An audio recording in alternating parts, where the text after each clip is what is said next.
No kings, no kings. Ah! There was a lot of people out there at the No Kings. I was not one of them because I had to move this weekend, kind of, sort of. Oh, yeah? Yeah, it sucked, dude. Yeah, moving sucks. So we have mold, and they're coming and doing all this stuff. And they have to replace all of the floor and everything. Goodness. And so we had to move all of the crap down to my studio, which is in the same apartment building, just another apartment. They turned it into a studio and move it there. And so that was a long weekend. Yeah. Where's your family? They're on vacation. I get to work. They went on vacation. They're camping in a yurt in, what did I say, Tracy City? I don't know. Tracy, I think that's what I told Belle. Tracy City, something like that. I don't know. They're like, we're going to miss you. Bye. So they left me with the cat. I was telling Belle. So I'm doing my show this morning. Cat, new house, not thrilled by it, even though it's only like 4 doors down. And this is me. I'll be in the middle of a rant. Meow, meow, meow, meow. He's up on my microphone. Meow, meow, because he's got a hot take. Not happy. And it's not even Tuesday. It's not even Tuesday. No hot take there. I did watch some of the No King stuff, though. It's a bunch of people out there.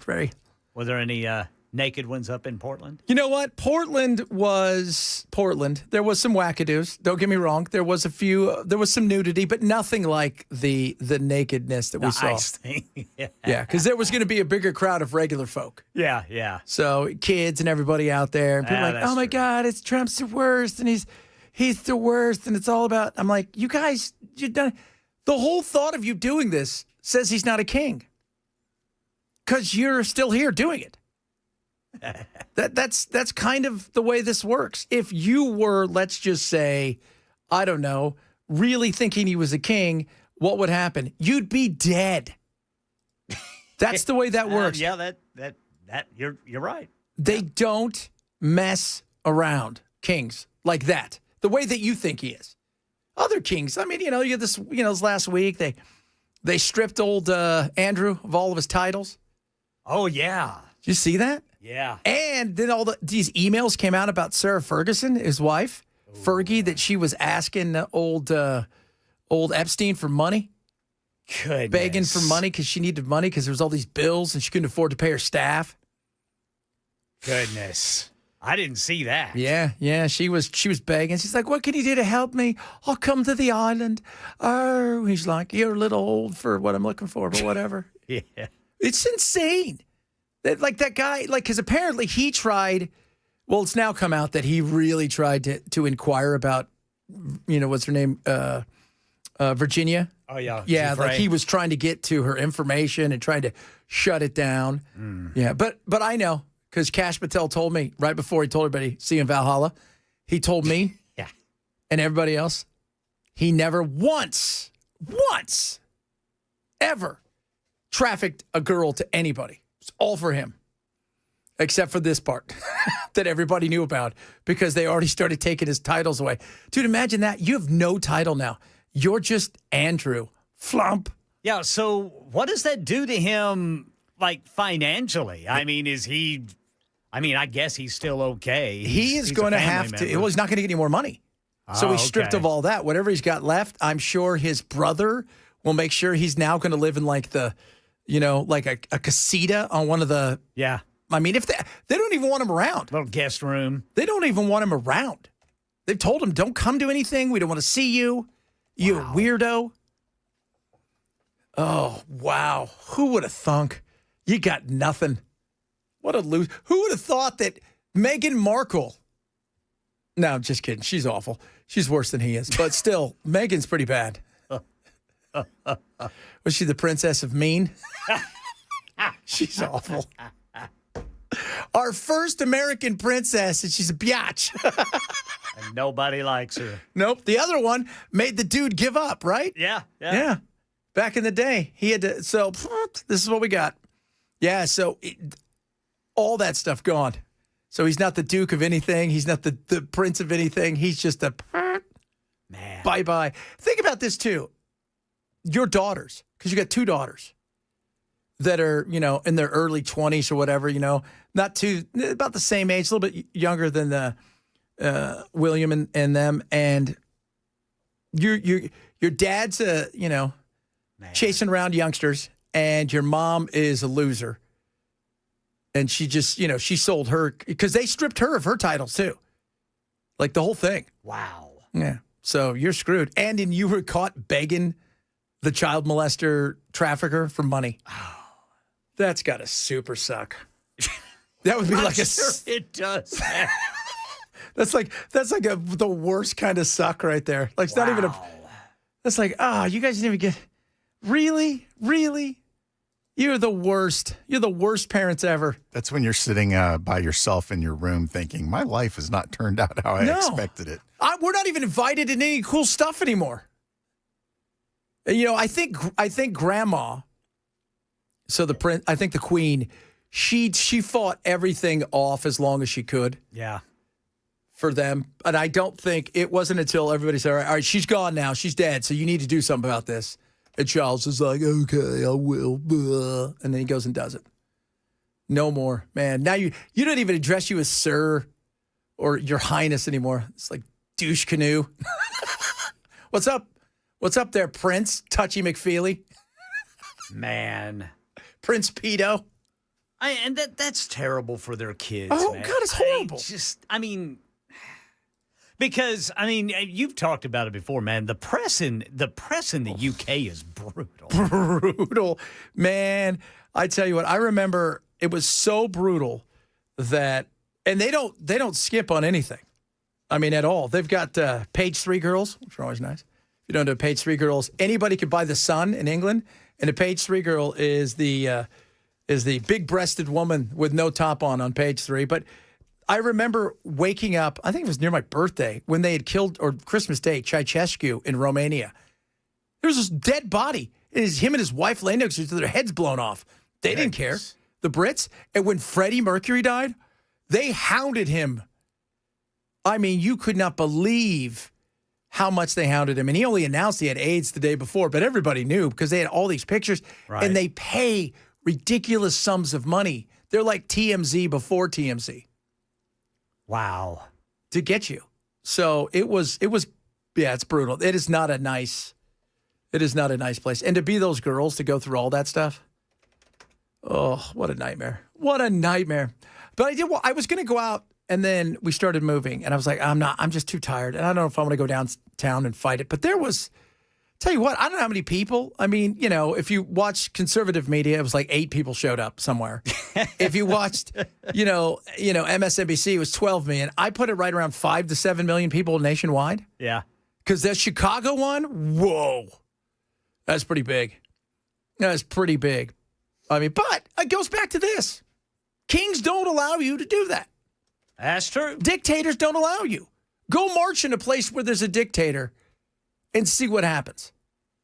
Some people on, some of my friends on Facebook, they apparently went to some of these rallies, and some of them were just so ticked off at Trump's AI-generated fighter jet dumping feces all over them. Yeah. And I mean, they're losing it on their Facebook pages, and I'm thinking, don't. You're just ruining your whole stand. Yeah. By letting this guy get underneath your skin like this. What did you think he's going to do? He loves every second of this. He does. He lives for these, like, these aren't real people. These people, they don't represent America. No, because they live in a world of nothing but emotions. That's the thing. I watched half of them. You'd have some people out there, and they would look, they would come up with some normal stuff to say. I don't like the fact that the tech oligarchs have, cozied up with Trump, and I don't like the fact that, the wealth seems to be getting further away from the average person. Yeah, and some of the stuff no, most of the time you just go and say, why? Because he's the worst, and he's the second coming of Satan, and he's coming here to destroy the world, and we know it, and he's going to fight Jesus in the ring. He's like, what are you talking about? He wants to murder everybody who doesn't look like him. I'm like, no. God. It is. How do you have a conversation with anybody like that? Yeah. You can't. Can't you just, if you're on that side, take solace in the fact that you got a reaction out of him? Yeah. Even when you know what the reaction is going to be. Yeah, the fact that he's paying any attention, that means you probably got under his skin a little bit. Right. So he fired back at you because he knew how emotional you are, and then you reacted to it. Do I think some of the stuff he does is childish? Yes, but you guys are wacky. Oh, my goodness. You know, you and your purple hair, and you're marching up and down here, and you're talking about how they're going to get disappearing trans rights and disappearing that, disappearing this, and they're going to take people away and destroy. And I'm just like, none of that stuff has happened. None of it. None of this stuff. States, by the way, if you want to talk about trans rights, that's a states issue that has been attacked over and over again. It has been. So settle down. You know, yeah, again, we can all, there's always something we look at some president, I really like this, or really, but you guys, everything he does. If there's peace in the Middle East, oh, it's not really peace in the Middle East. If he sorts something out over here, it's only because of this. If he says don't take Tylenol, then those people are out there taking Tylenol. Did you see that? I don't take all the Tylenol I want. Well, you're a dumbass. That's not even healthy to do. I had a headache this big. Oh, goodness. You know, and I'm just, it's so maddening because this is why we can't have nice things. Right. This is why. And all the while this is going on, government's still shut down. Yep. No end in sight. Although Mike said, I'm not coming back until the Hate America tour is over, whatever it's called. Yeah, he called it the Hate America tour. Yeah, so. And then he had to clarify his comment. So. Well, it's not Democrats that I hate. No, it's the wackadoos. Yeah, because the Democrats, I have several Democrat friends. They would never be caught dead out there and whacking around. Oh my God, look at these. They would never do that. Because it doesn't, you guys are all here for a party. It's a party-like atmosphere. You want to dress up wearing something stupid because nothing says get my point across like dressing up like a dinosaur. so I can protest tyranny. Or chicken. Or Don't a chicken. forget the chicken. We saw a few chickens. Yeah. Were there chickens? Oh, yeah, of course. So I can protest tyranny. God, so ridiculous. We'll have some hilariousness about that. And, of course, a couple big stories over the weekend. None bigger and better than the Louvre. Oh, yeah, man. That is so. What happened? I missed it. Broad daylight. Broad daylight. They take a cherry picker up to the second floor. They walk in to where all of Napoleon's diamonds and royal jewels are hid. They have cutters, and they smash the glass, cut it up, grab it, and bounce on scooters. And they don't know where they're at. They don't know where they're at. No idea where they're at. And I'm thinking to myself, are you kidding me? Where the hell is security? 1,300. By the way, they have 1,300 security guards at the Louvre. Goodness. And apparently none of them were very good at whatever it is they thought they were going to do. In fact, though, they think they got a break on one. And this was pretty interesting. We've got some of the audio. What is your name? Mrs. Lever, Lily. Mrs. Loveweaver, I would take a shrewd guess that you are the housekeeper, am I right? I have been with Professor Fassbender for 30 years. That would account for your exaggerated hysteria over a simple blemish on the furniture. Blemish?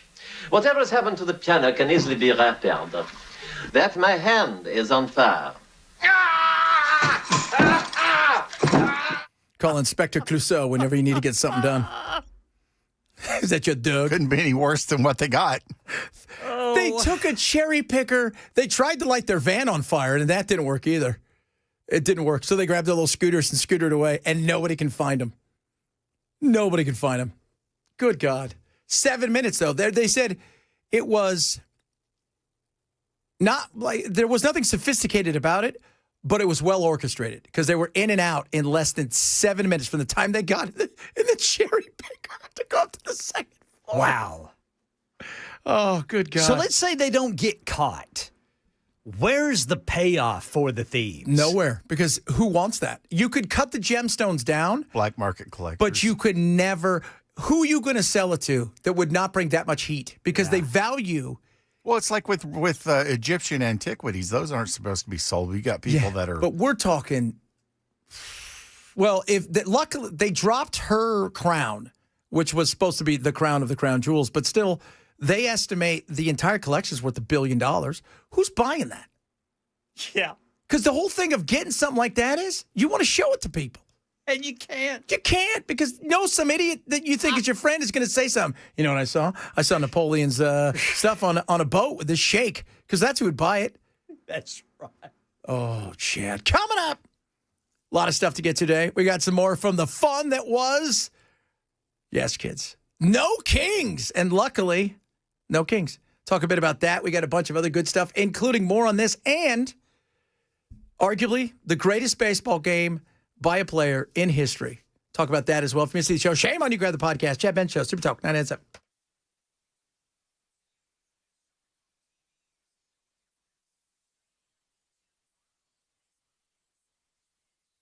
Favorite shows and hosts are all on Super Talk TV. Raycon, best earbuds around. Love my Raycons. You will love yours. Fit, fill, comfort, seconds, and on sound quality, baby, through the roof. And I'm telling you guys right now, when I mean these everyday classic earbuds are amazing. These classic earbuds are incredible. 8 hours talk time, 32 hours of better life. That's great. But what about when they go out, Chad? What about when you've exhausted the juice? Every 10 minutes gives you 90 minutes of listening power. Multi-connectivity, active noise cancellation. And when I'm talking about a price that won't break the bank, half the price, even a third of price of some of the other premium audio brands. That's how amazing these are. 30-day happiness guarantee. Celebrate their anniversary with them. 3 million happy customers. And we do a 30-day happiness guarantee. If you're not happy, send it back within 30 days. No questions asked. They send you your money back. That's it. You will love these. Tons of colors to choose from. Save 20% now. Go to buyraycon.com/chat. Buyraycon.com/chat.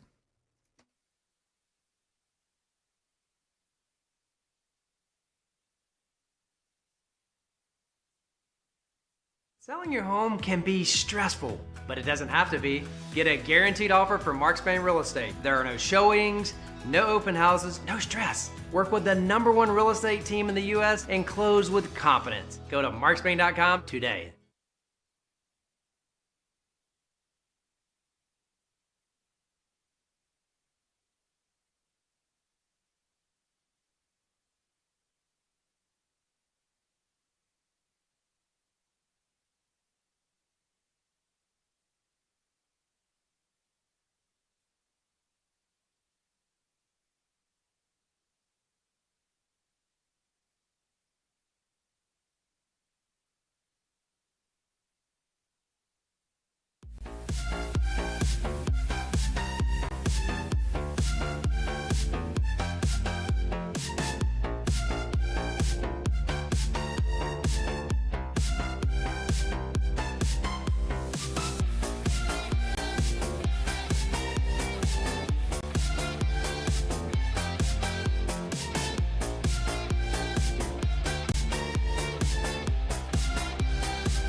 We'll tell you what this U.S.-Australia rare earth minerals deal might mean for China, and problems continue for many trying to log on to popular websites today because of an issue with Amazon Web Services. These stories and more at 12:30 on Super Talk 99.7 WTN. Few people in sports you want to see. Messi didn't let us down. He scored 3 goals here. But then Friday night, baby. I'm like, you know what? Doyers. I'm a Doyer fan. Grew up in L.A. I'm going to watch the game. Ohtani's pitching. Comes up, first inning, walks the first guy. Then What a start. strikes out the side. Not bad, not bad. And then from there, it was an Ohtani fest. 10 strikeouts, no earned runs, 2 base on balls, and oh, by the way, you can hit. Game for the LCS, and there goes Ohtani. Shohei lighting up the highlights already. Oh, my goodness. Shohei Ohtani. Wow. Up and over the roof. Ohtani, did he? Ohtani. Ohtani has done it again. His 3rd home run. Strikes out the side, comes up, and they have an Ohtani rule where he gets an extra like 90 seconds because he's the leadoff hitter. Comes over, doesn't even go sit down, runs over, puts all of his stuff on, takes that first pitch. Bye-bye. Then that second inning, he hit the ball. It may still be coming this way. It left Dodger Stadium. And then he hit a opposite field home run. Just insane. Insane. Remember when pitchers could not hit very well? Yeah. Yeah. He's different. They I mean, he's the total package, man. He's the best player the game has ever seen. And he's a robot too. He's huge. He's like 6'5". Yeah. And he throws the ball 100 miles an hour with a breaking ball at like 75 miles an hour. And the guy that he hit the 3rd home run on, he threw like 102, and he just unleashed it. You're like, what are you going to do? What are you going to do? I don't know. It's like one of those things where you sit back and you marvel. Even the Milwaukee Brewers after the game, because they were swept, they said, what are you going to say? I mean, you know, we got to see history tonight. Yeah, that's true. This wasn't Babe Ruth, right, playing in a day when everybody wore wool outfits, right? They didn't have any black players, and they threw the ball 72 miles an hour. Yeah. Right?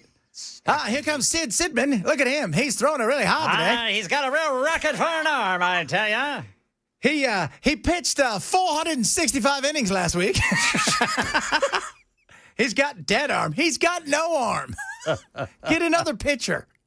No, it was freakish. And then Messi came here and just unleashed. 3 goals. 3 goals, had a hat trick. Thank you very much. I'm still pretty good, despite my age. Oh my Lord. Oh my Lord. Hey, how old is he? I think he's 38. Goodness. That's got to be pretty old for soccer, man. You know what? Okay, so he's 38. In my day, it was. In my day, it was. There was no doubt. In my day, you very rarely saw, outside of the African players who always lied about their ages because they'd come to Europe much later and they wanted, just like back in the day, baseball, right? The Dominican, those guys all wanted to be 16, right? Even though they were 21. Yeah. And they swung at everything because the old saying is you don't walk off the island. Those guys, well, nowadays, you look at these guys, they're so fit. They're just like in sport. Look at how long Tom Brady went. Yeah, that's true. They take care of their bodies in a much different way. They spend hundreds of thousands and millions of dollars keeping their body in perfect shape. In my day, dude, going in at halftime, guys would be smoking. I'd sit down. I can't believe that. There's smoke. I'm like, really? Probably down in a beer or two. Yes. Oh, God. But nowadays, they don't do anything, right? They all have like their own hyperbaric chamber they lay in at night, like they're Dracula. So they can live and play forever. Speaking of which, Dracula, man, I watched that movie, Host. Yes. That was a good film. It was good. Dude filmed it. Hey, guys, we're going to make a movie. Okay, sounds good. Let's do it. It was great. It's creepy. And it's short. It's the other thing. It's short. It's only 56 minutes or whatever. It's got like 7 actors. Yep, that's it. And then they slowly disappear. Not to give it away. Not to give it away. Just saying that. Coming up. Guess who's coming to town? We'll talk a little bit about that this weekend. Pretty interesting, to say the least. Got some of your text messages, a bunch of other good stuff on the way. Israel at it again. In fact, Witkoff and Kushner back on an airplane right now to try to go stop that because this could get ugly again. And, who started this one? We'll discuss that as well. Chad Bensfield, Super Talk 997.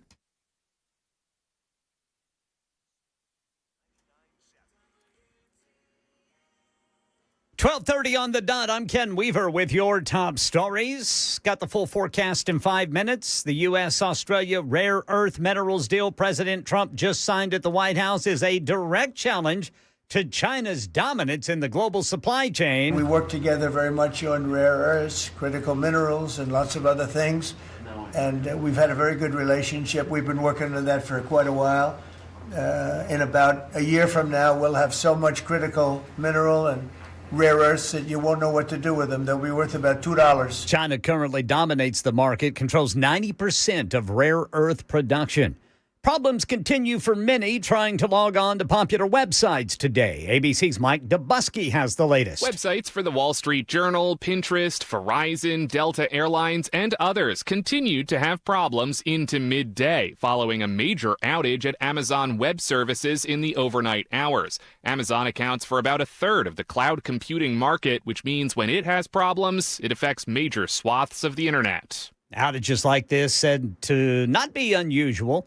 Amazon Web Services saw disruptions in 2023, 2021, 2020. Its competitors, Microsoft and Google, have faced similar issues.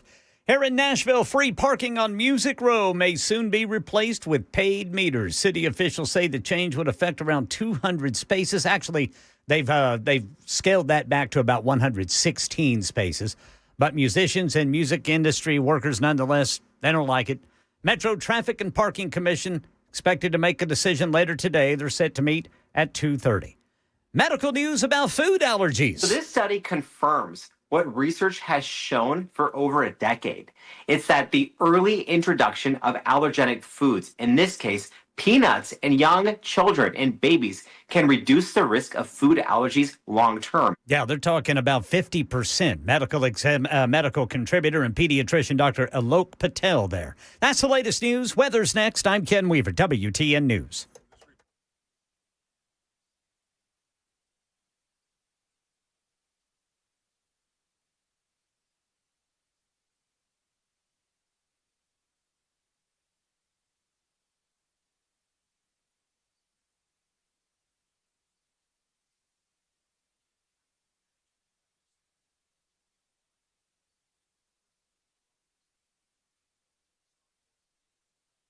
Plenty of sunshine, temperatures upper 60s to the low 70s. More clouds briefly tonight, not as cool tomorrow morning. 50s, then 70s in the afternoon under plenty of sun. USS United Structural Systems ready to help you. As the wetness comes, starting to get to that cool time of the year. Next thing you know, things could start happening in places you can't see it. You don't want that. And as we're going through this nightmare with mold and wood rot, that's all it takes. It's a couple of those cracks. Next thing you know, you get all that water and stuff in areas you can't see, and it becomes a nightmare. So if you got issues where you think maybe your foundation has some real problems, maybe you've got water somewhere that you can't see and it's just sitting there, let USS come out. They're not going to charge you anything. It's going to be absolutely free to give you a full inspection. And they're not going to sell you anything you don't need, okay? That's the thing. Because as we all know, when the weather hits, especially when there's that the water seeps in, and we've had so much of it over the last, it can be a nightmare. Then you get stuff that starts sinking. Then the foundation becomes a nightmare. Don't let that happen to you. Let USS come out right now. Absolutely free. 30 years in business. So many happy, 30,000 plus happy customers, 2,000 5-star reviews. What are you waiting for? Call them today. 615-488-7855. 615-488-7855 or online at USSTN.com.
Several people are saying, Ohtani, he got away with gambling. I will tell you, he did not get away with gambling because Ohtani did not gamble. But he did. He's not as good as Pete Rose. He's not as good as Babe Ruth. Blows them all away. Babe Ruth never played against the world, basically. He played against, you go and look at when Babe Ruth played. Obviously, there was segregation. And so he never played against the great black players of the day or any players from around the globe, where that's what happens now. I mean, it's an international sport. So there's that. But as far as the gambling goes, he didn't gamble. How do you know? Because my friend who started jail last week and is doing 12 months and a day was the bookie. He and I were commodity brokers together for quite a long time, and he was the bookie for Ohtani's interpreter. In fact, he was arguably the biggest bookie in America, illegal bookie in America. So he and I, we grew up, we did commodities together for quite a while, and he left that because he was, as he joked, he's the degenerate gambler. And so, so that's how I know he didn't do it. Because he's like, no, I never talked to Ohtani. They barely talked to this guy. Because a lot of what it was you didn't know what was happening. People would make their bets. He says, come Monday morning, I had to make the bets right. And what I mean, he's a gambler. We'll play some of his stuff, but he would talk about the fact that, he'd gamble. This is the kind of guy that would gamble $3-4 million in a weekend kind of stuff. That's good money. Good money. So when he gets out, he's got a book and stuff. When he gets out, he goes, I'll come on your show, Chad. We'll talk about his stuff. Get it all out there. But, yeah, he started last Monday. He's doing 12 months in a day. 12 months in a day. They don't like you running illegal bookie things. It's not a thing. Money's good, though. Money was good. No doubt about that. Finally, over the weekend, we got the news that everybody was waiting for. Happened Friday night, and I was surprised. Yesterday, President Trump finally released what everyone has been asking him to release. Nice. George Santos.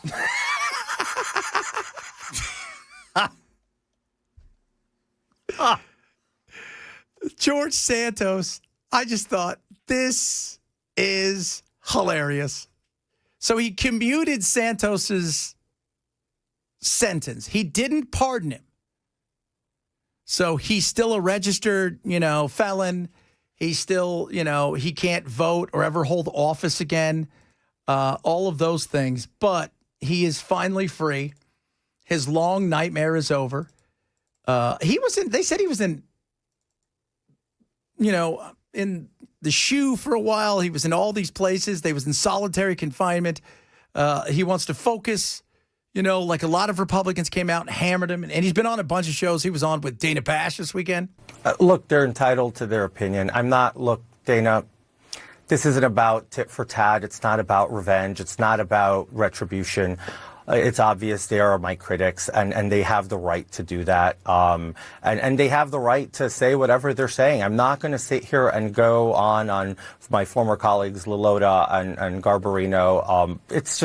That's not what it's about. For me, I'm looking at this very simply, Dana. I'm going to look to the future.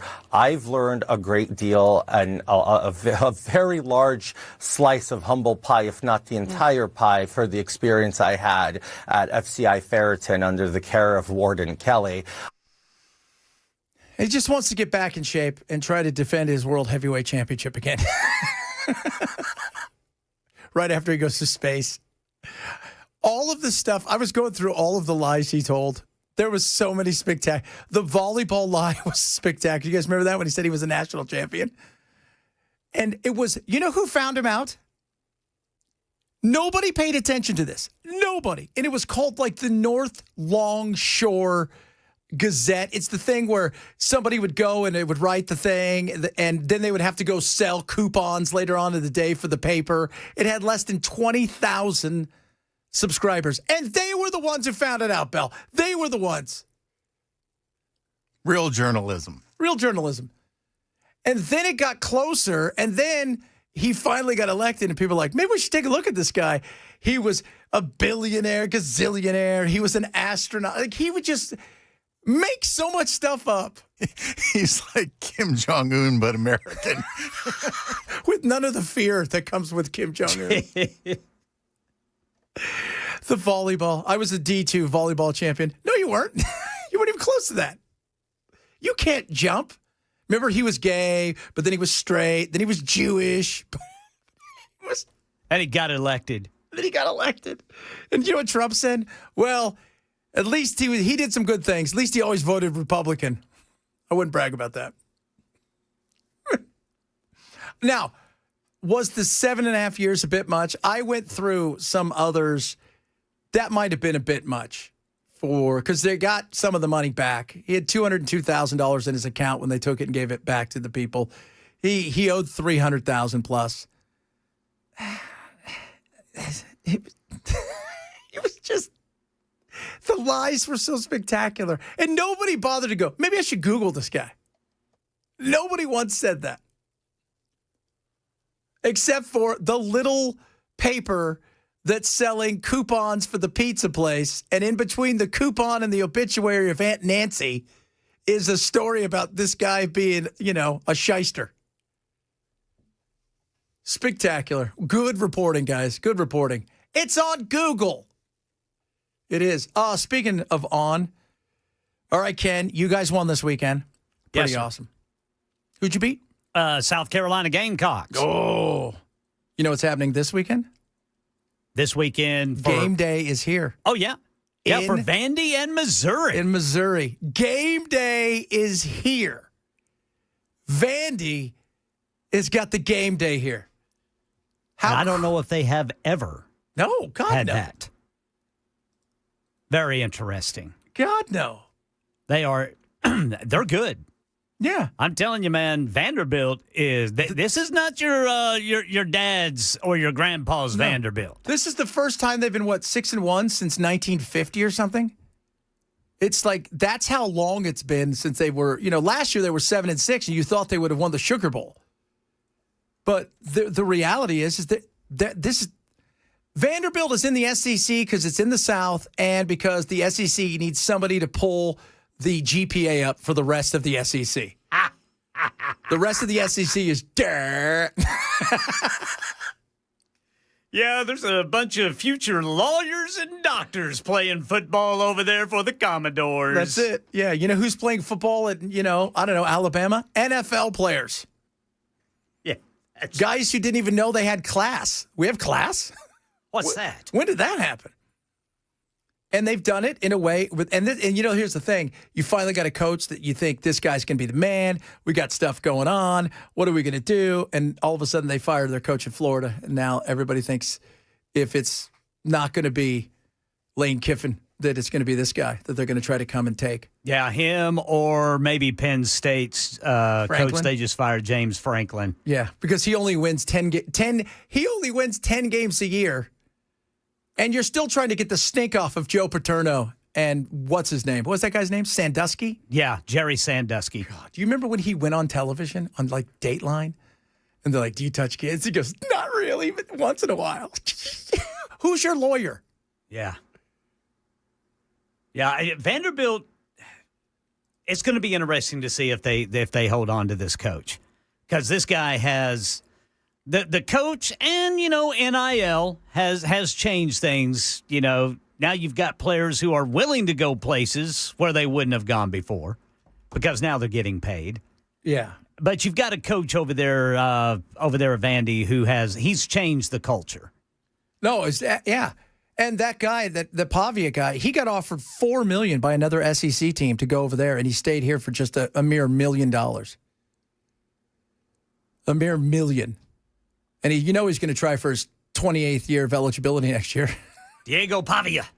It was great to watch. I mean, I watched that game and I thought, they look awesome.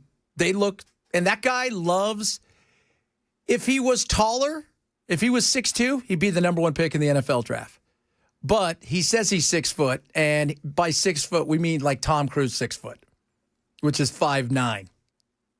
On a good day with lifts. I was getting ready to say. I saw Tom Cruise walking down the street one day when I was in England, and he was walking, and I was walking, and I kept thinking, he's going to get bigger. He's going to get bigger. He didn't get bigger. Didn't get bigger.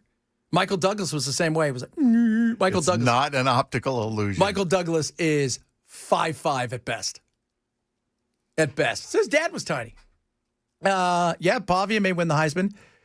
Statesman said game day was here in 2008. Oh, okay. Yeah. So that's crazy. This will be the third time. See, I only remember them never here. I can't remember them ever here. You know, they're always in the South, and once in a while they'll go to Oregon, which is what they did a couple weeks ago. That's as far as west. They'll go west once, and that's it. But, man, this is going to be awesome. I was pumped. You know what I said? I said, yeah, I might go down there. I might get my butt up in the morning, head on down there, and by head on down there, walk, because they ain't that far. Yeah. And for where I live, and go watch them. I think it'd be great. Pumped. I like the fact. Well, when you got a team like, and then over here you got the Titans. You know, if I'm the Titans, I might make a phone call down here. Why wouldn't you? At this point in time, man, that is a sad situation. That's a sad situation, and I don't blame. I feel bad for any football player. Cam Ward. So much of football is if you take, no matter how great some players are, right? You take Patrick Mahomes in his first year and you put him on this team, he's not taking them to the Super Bowl. He isn't. You got lucky and landed. Your goal was to be a great quarterback taken late in the first round to a team that's going to groom you and give you the opportunity. And they've got a good, solid base around them. I just remember I turned the TV on to watch it. I got in on it late. And the first thing I see is our best defender, Jeffrey Simmons, sidelined with an injury of some sort. Ugh. And I'm just thinking, what else? Yeah. What else is going to happen? I don't know. And I don't know what the latest is on Jeffrey. I don't think they even announced what had happened. I know what happened. He was just sad. Hey, I tore my sad. He did not look happy. No. And then you start thinking to yourself, do we just start trading our best players because we can start stacking picks and building for the future and give these guys a chance to go in a Super Bowl somewhere? It looks like they're on the way to getting the first-round draft pick again. Yeah, so why not just stack up? And if you're going to build around this kid, and you got to build around him, right? You don't see some of these guys, and you think they're done, and then they go to certain places. Sam Darnold goes to the Jets. He's awful. Now he's not awful. Why? Because he got out of there. And you don't want that to be your organization, where this guy goes somewhere else and achieves. Because he's got talent, and I think he wants to win. I just think he's as frustrated as everybody else. All right, coming up, so much good stuff. And I'm talking good stuff here, kids. We got some fun stuff. We got some interesting stuff. Israel, Hamas, we still haven't talked about that. Talk about Ukraine, because I guess on Friday there was a shouting match. This one was not as public as the last one, going back and forth, because Trump thinks he could put this thing to bed. We'll see about that, among other things. This is the Chad Benson Show, Super Talk 99.7.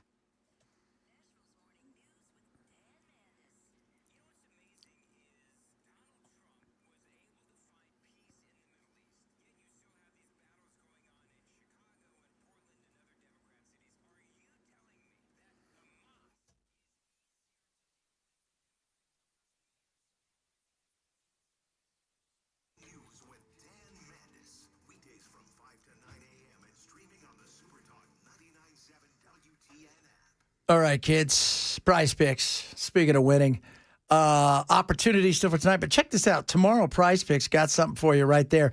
So if you know what Prize Picks is, you're picking your team, okay? And your team is players based on the projected stats, not the actual team themselves. That's your team. You set your lineup, one player, another player. Tomorrow is essentially a freebie, and the freebie looks like this. This guy, Steph Curry, do you think he's going to score more than half a point?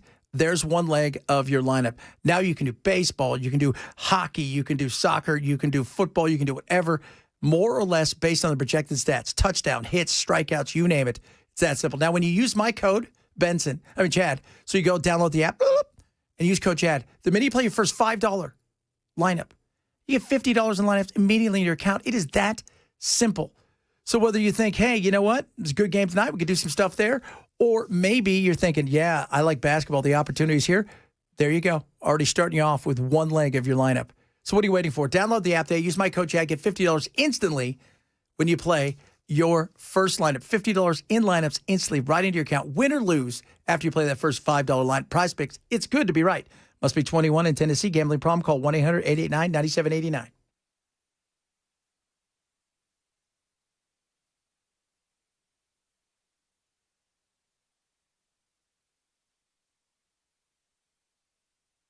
This was never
The U.S. and Australia directly challenging China's dominance in the global rare earth mineral supply chain, I should say. That story and more coming up at 1 on Super Talk 99.7 WTN. It's about time somebody comes over to the Chinese. All those years, they paid all that money to all those countries. And what were they doing? Just buying time. Saying, we're going to come on in. We're going to do this. You guys aren't going to stop us. And by the way, we don't care about the environment either. So your kids are down there grabbing cobalt with their hands, which I'm sure isn't healthy. No doubt about that. I mean, it's awful. Have you ever seen them when they're digging down there? They'll go to these places and you'll see these, everybody from 70-year-olds to 7-year-olds, and they're in there, and some of them just with their hands, and they're digging stuff that you shouldn't be touching with your hands. But you got to make a living. And that's all they care about. We don't have that.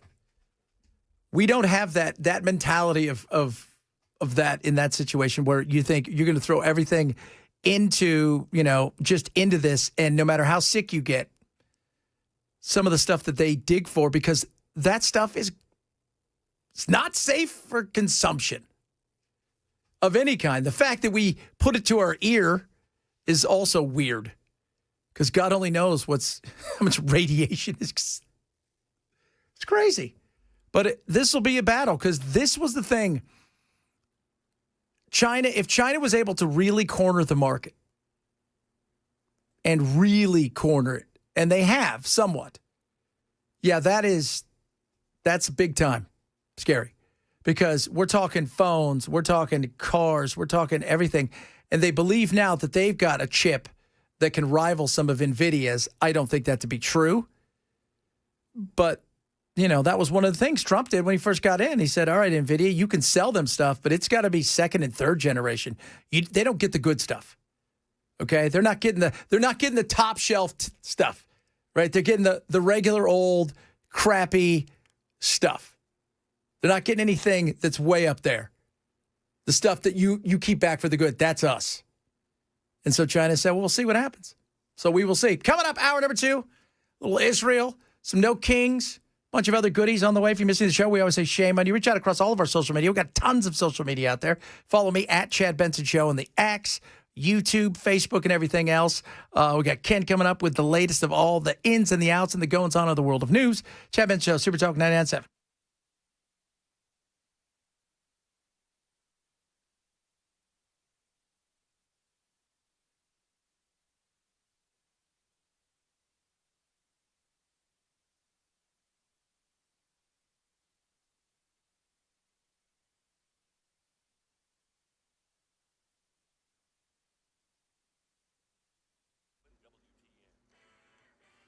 1 o'clock on the dot. I'm Ken Weaver with your top stories. Drivers, we got an injury crash in the way if you are driving over on the East Loop downtown. This one's going westbound right there at Jefferson Street, exit 47. Full forecast coming up in 5 minutes. Well, the U.S. and Australia rare earth minerals deal, which President Trump signed today in the Oval Office, is a direct challenge to China's dominance in the global supply chain. Then Trump told reporters he's holding firm to that November 1st deadline for a new round of tariffs on China. China's paying 55% and a potential 155% come November 1st unless we make a deal. And I'm meeting with President Xi. We have a very good relationship. We're going to be meeting in South Korea in a couple of weeks. Problems continue for many trying to log on to popular websites today. ABC's Mike Dubusky has the latest. Amazon Web Services says the problem is tied to its domain name service. DNS is the technology that translates what you type into a web browser like Facebook.com into an IP address, which tells the computer where to go on the internet. While Amazon had said the issue had been fully mitigated just after 3:30 a.m. Eastern Time, the website Down Detector is reporting another spike in outages a few hours later. Mike Dubusky, ABC News. So the experts say outages like this are not unusual. Amazon Web Services saw disruptions 2023, 2021, and 2020, and its competitors, Microsoft and Google, have faced similar issues. On day 20 of the federal government shutdown, the Senate scheduled to vote again today. Be 4:30 Middle Tennessee time on that House-passed funding bill that would temporarily reopen the government until November 21st. This will be the 11th attempt to pass the bill. It needs 60 votes to advance, requiring bipartisan support there in the Senate. Meanwhile, House Speaker Mike Johnson said this weekend's No Kings rally is proof Democrats are prioritizing a political agenda. This was never about a solution. It was about creating an issue. Now that Democrats have had their protest and publicity stunts, I just pray that they come to their senses and end this shutdown and reopen the government this week. Republicans are waiting. The American people are waiting. And we are ready to act. Well, here in a little bit, we'll have a response from Hakeem Jeffries and Chuck Schumer. In Nashville, free parking on Music Row may soon be replaced with paid meters. City officials say the change would affect around 116 spaces. Musicians and music industry workers don't like it. The Metro Traffic and Parking Commission expected to make a decision later today. They meet starting at 2:30. Medical news about food allergies. So this study confirms what research has shown for over a decade. It's that the early introduction of allergenic foods, in this case, peanuts in young children and babies, can reduce the risk of food allergies long term. That's ABC News medical contributor and pediatrician Dr. Alok Patel. Dairy, wheat, fish, shellfish, soy, sesame, tree nuts. That actually might teach young developing gut immunity that certain foods are friends and not enemies, thus reducing the risk of a food allergy later on in life. That's the latest news. Weather's next. I'm Ken Weaver, WTN News.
Yeah, so over the weekend, the No Kings protest took place. There was very no kingy. Once again, though, they fought it off, and luckily for us, we still don't have a king. Yeah, they tried hard. They did. They really did. Tried to bring us a king, but luckily, nothing. Nothing.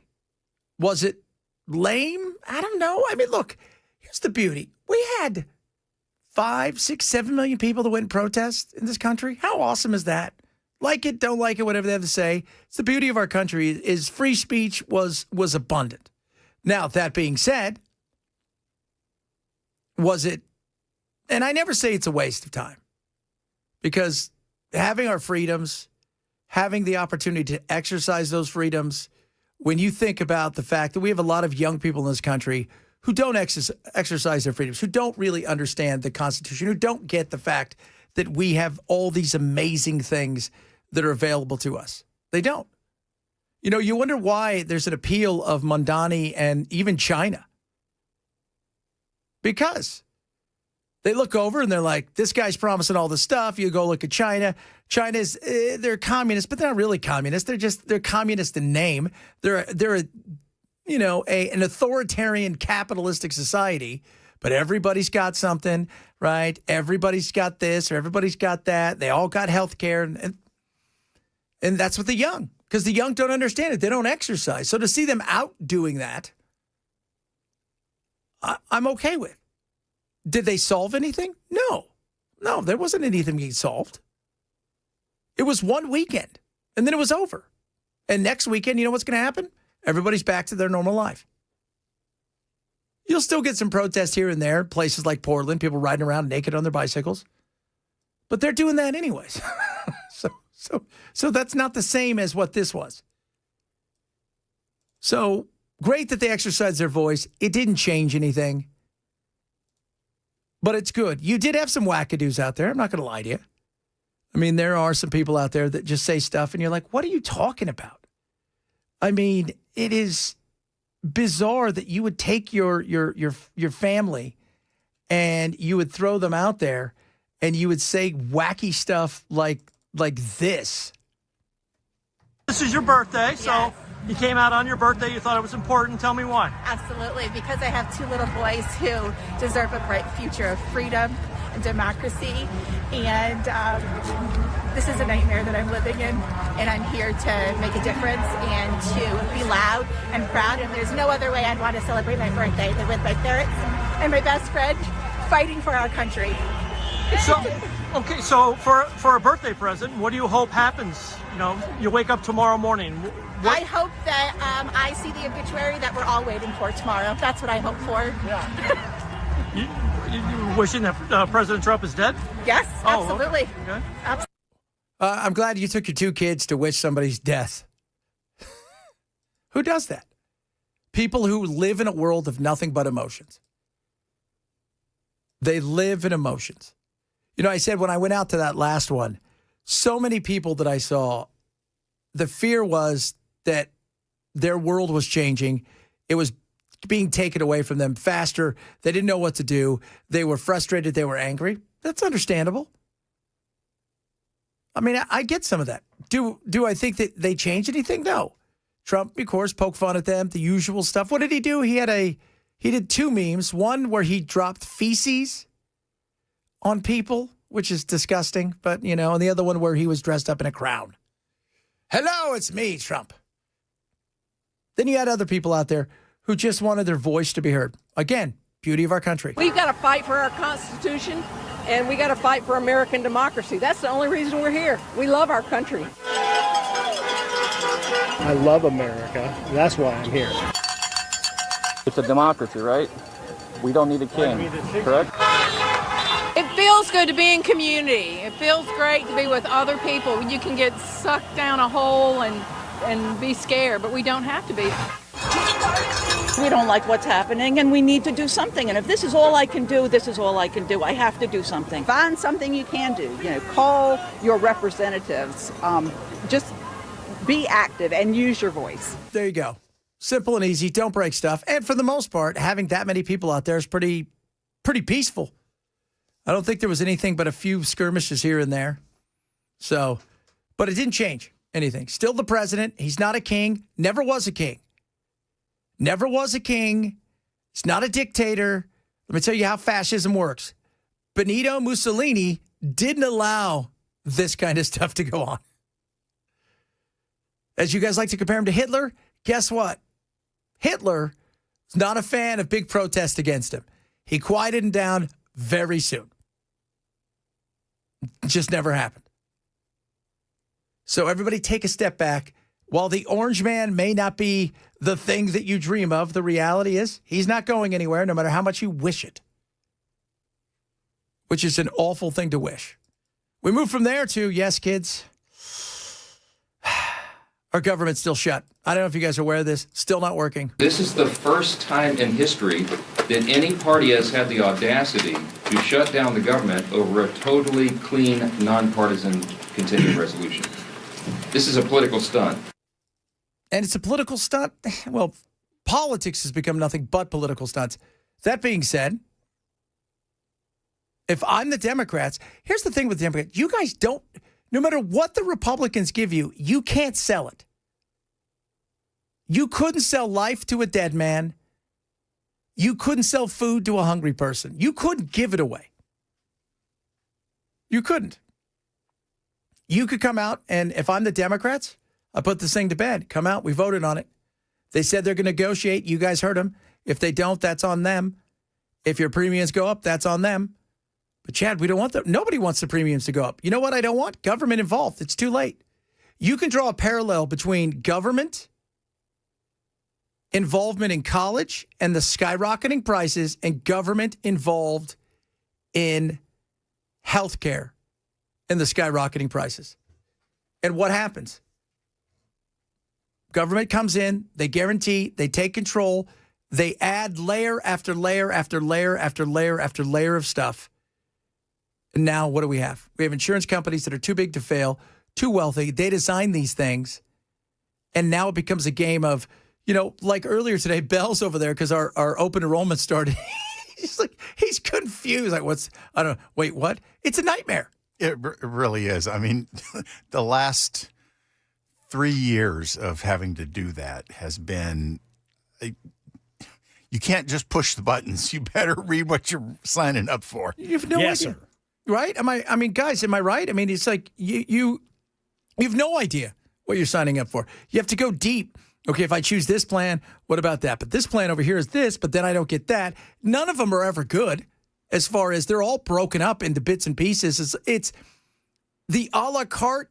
It's like when you go buy those chips at a store and they come in the big box and they've got 12 chips you like and 8 chips that suck.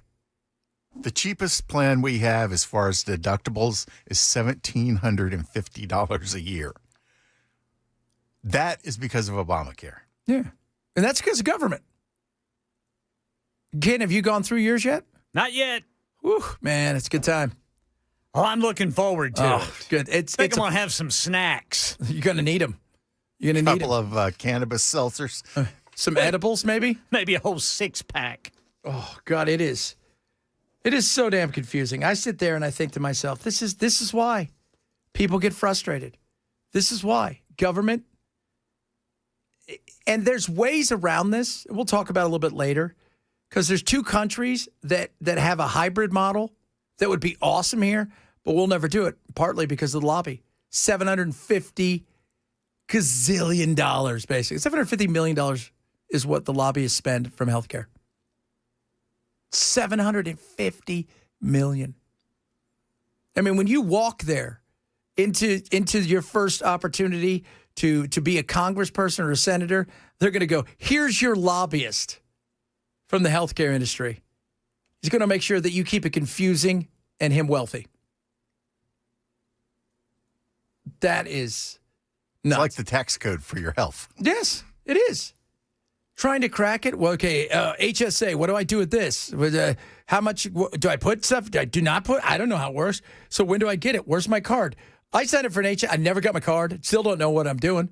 Still don't know where I am. It's like, you guys are taking money. Then I go to log on. They're like, yeah, you're not a recipient. Well, what am I? Because you're taking my money. You're a victim of a ripoff. That's it. I mean, it is crazy. And then you start looking, too, at as more and more comes out, because the internet is the beauty of, as insane as it is, they don't let you hide stuff. And you go and look at some of the companies and how many times. Doesn't matter what you have. You could be paid up for the year. You could have covered your deductible. You could sprain your toe, and they're going to deny.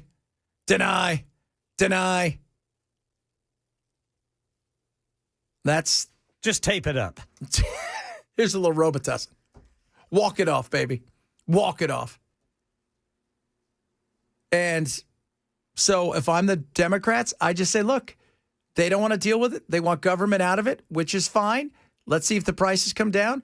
Democrats, you need to come out and say, look, this wasn't the hit we thought it was going to be. And maybe we shouldn't have let the insurance company help craft this thing. But we did. And now we've got to figure out how to bring it down. And if they don't, in good faith, try to figure that out, the Republicans, you lay that on them. Because they're going to be the ones in charge. And if it collapses and the prices go down, that's great for everybody. But keeping the government shut and you have no real explanation at this point in time because you can't explain it, and the prices are continuing to they're going to rise. Some of you guys are going to start to see some prices, and you're going to go, oh, my goodness. Oh, I didn't expect this. Well, you're getting it. And yeah, we would rather not use subsidies. That'd be great.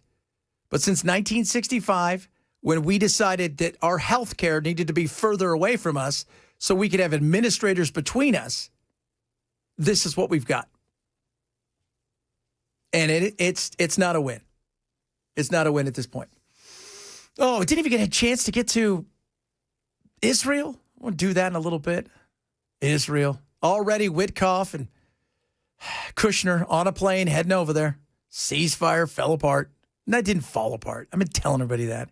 Hasn't fallen apart. I also want to talk about the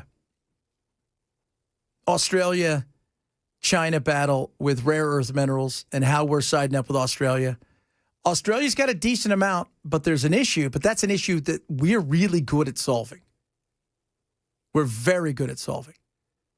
Because the war today is AI, and the war today is stuff. It's not people. It's control of things. Let's talk a little bit about that, among other things. Also, George Santos out of jail, so ready to defend his heavyweight championship coming up soon next week. On top of that, he's got a brand new album with Taylor Swift coming out, and he'll be taking off with your good friend and ours to go to space soon. The Jim Norton podcast that I saw him on this weekend, Jimmy asked him flat out, he goes, do you plan on getting back into politics? And before Jimmy could get the sentence finished, he was like, nope, I'm done with that. Yeah. Well, they told him he was done with it. Let's talk about that, among other things. You're missing the show, Shame Crowd, the podcast. We'd love hearing from each and every one of you. It is Chad Benson Show, Super Talk 997.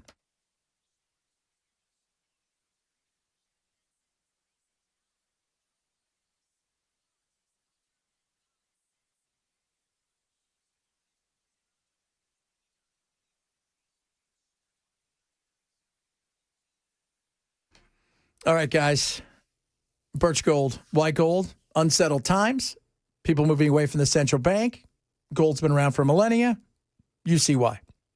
Right now, an amazing opportunity for you to not only get gold, but to get some silver on them. For every $5,000 you spend, you're going to get a commemorative silver that absolutely is incredible. That will, it's got the gas in it and the American flag, which is amazing. But it's just one of those things where you say, thank you, veterans, for all that you've done. And why gold? I always tell everybody, why gold? Because it's resetting itself. It's not setting all-time highs. It's resetting itself to probably where it should have been for years. And the opportunity in a time like this to protect yourself to the downside when it comes to your investments and all of these things is right in front of you. That's why. So what I want you to do, text the word Benson to 989898 now. Talk to my friends at Birch Gold. That's the word Benson. Text them to 989898. They'll get you out the info kit. You can decide if physical gold is what you want. Maybe you want to move everything over from your IRA, 401k, and get it backed by gold. They can do that as well. Text the word Benson now to 989898 for Birch Gold.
We are monitoring a situation in Wilson County where a suspect has barricaded himself inside a home in Lebanon. We'll get you details on that and other top stories at 1:30 on Super Talk 99.7 WTN. I'm going to say it's a dude. Am I right, Ken? I'm going to say it's a guy. It is a resident. Okay. We're going to go with guy. Barricaded. Do we know anything? Like, is there dudes in there? Is there other people in there? Kids? Apparently, this person is wanted on 3 warrants out of Davidson County for aggravated kidnapping. One is for aggravated burglary. Ooh. Sounds like a chick to me. Yeah, totally. Oh. Chicks are always like that. What was the, where was he yesterday? Was he in France? Did he try to take anything over there in the Louvre? The Louvre. The Louvre. Does he know how to operate a cherry picker? How was he on a scooter? If you guys didn't hear yesterday, the Louvre got robbed. Hunt behind the brazen Louvre robbery. I wonder, what are you going to do with that, man? You get all those jewels. What are you going to do with it? You're going to have to cut them down to try to sell them. And even at that point, everybody's going to know what they are. And then their value is going to go down. Like, do you have to, like how long do you have to wait before you actually try to make some money off of it? Well, or is all that already set up? See, that would be my thing. I'm not doing that unless I know I got a buyer. Now, these guys are probably idiots because they rode away on scooters, but then he's dealing with the French, and what are you going to do? They're like, this is crazy. They escaped, and we could not get them because they was already on scooters. One of them did parkour down the side of the place, and we could not stop them because they do parkour. Oh, that's crazy. They have no idea how much fun they're being made of on the other side of the planet. If only the guy from Taken was here, we could have stopped this. I don't know who you are or what you want, but I have no skills whatsoever, and I don't care. They were in and out in 7 minutes. 7 minutes. They said it was not sophisticated, but it was well planned. There was just brute force. But if you're going to buy something like this, then, we've, like Bell brought up last hour, like Egyptian antiquities. That's different. These are priceless, right? This isn't something from, There's Egyptian antiquities that are priceless, yeah, too. but nothing like this. I mean, this is $500 million. They dropped the big thing, which was his Napoleon's wife's, I guess, her crown jewels, right? Her tiara or whatever. They dropped that. But still, you would like to think, but then the whole thing of owning something like this is to say you own it. And that's, what are you going to do? Float around in the middle of the ocean with your prized possession that you can't show anybody?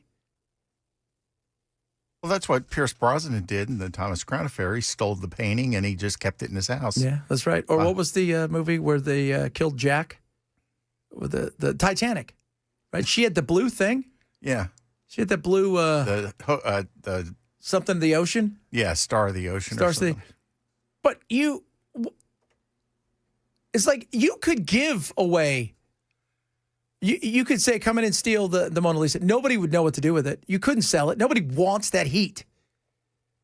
Right? Nobody, as bad as they are, you just can't do anything. You have to cut it down. You can't cut the Mona Lisa down. No, because then it's ruined. Yeah, then it's ruined. And by the way, the Mona Lisa's not very big. I've seen it.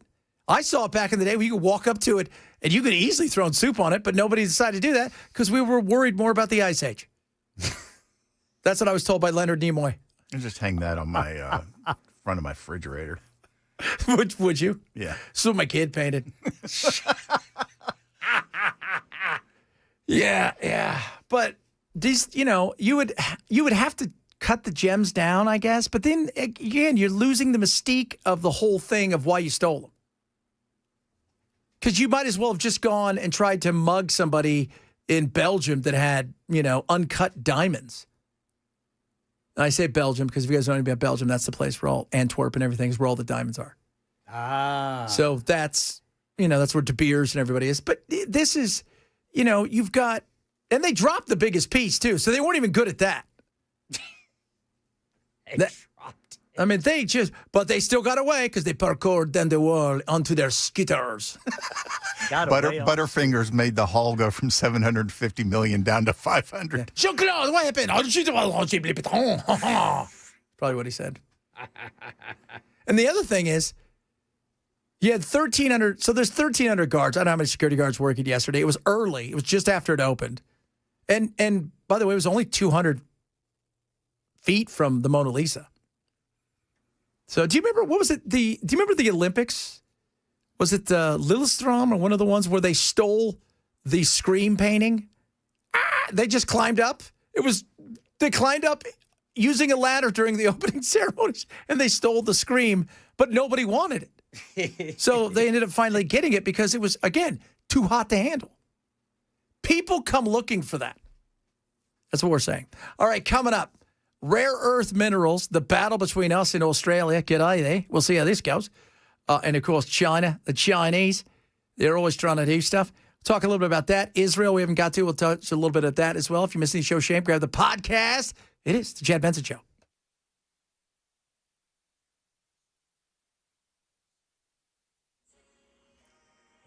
I'm Ken Weaver with your top stories. Right now in Middle Tennessee, a suspect has barricaded himself inside a home in Lebanon. It's prompting a large police response this afternoon. Some nearby schools are on soft lockdown, but authorities say there's no threat to the public. Police have evacuated the area. They're working to resolve the situation peacefully. They say this person is wanted on some warrants here in Davidson County. This is West End Station neighborhood off of Lebanon Road. A new U.S.-Australia trade deal on rare earth minerals shaking up China's grip on the global supply chain. The agreement gives the U.S. a more secure source of critical materials used in everything from missiles to smartphones, says Louis Martinez. We're talking about Australia, the United Kingdom, and the United States helping Australia develop its own nuclear capability for submarines. They have diesel submarines. This would be a significant leap forward, and it's all designed to counter China's growing presence in the Indo-Pacific. Well, China's responded with tighter export controls, prompting President Trump to say he's holding firm to a November 1st deadline for a new round of tariffs on China. We have a tremendous power, and that's the power of tariff. And I think that China will come to the table and make a very fair deal, because if they don't, they're going to be paying us 157% in tariffs. Already, tariffs have led to price increases on a wide range of goods Americans pay for, including fresh produce, apparel, cars, consumer electronics. Federal government shutdown is entering day 20 today. House Speaker Mike Johnson said this weekend's No Kings rally, proof that Democrats are prioritizing a political agenda instead of taking care of Americans, he says, depend on Congress to fund essential services across the federal government. This is the first time in history that any party has had the audacity to shut down the government over a totally clean, nonpartisan continuing resolution. This is a political stunt. Yeah, the Senate's scheduled to vote again today, 4:30 Middle Tennessee time, on that House-passed funding bill that would temporarily reopen the government until November 21st. That's the latest news. Weather's next. I'm Ken Weaver, WTN News.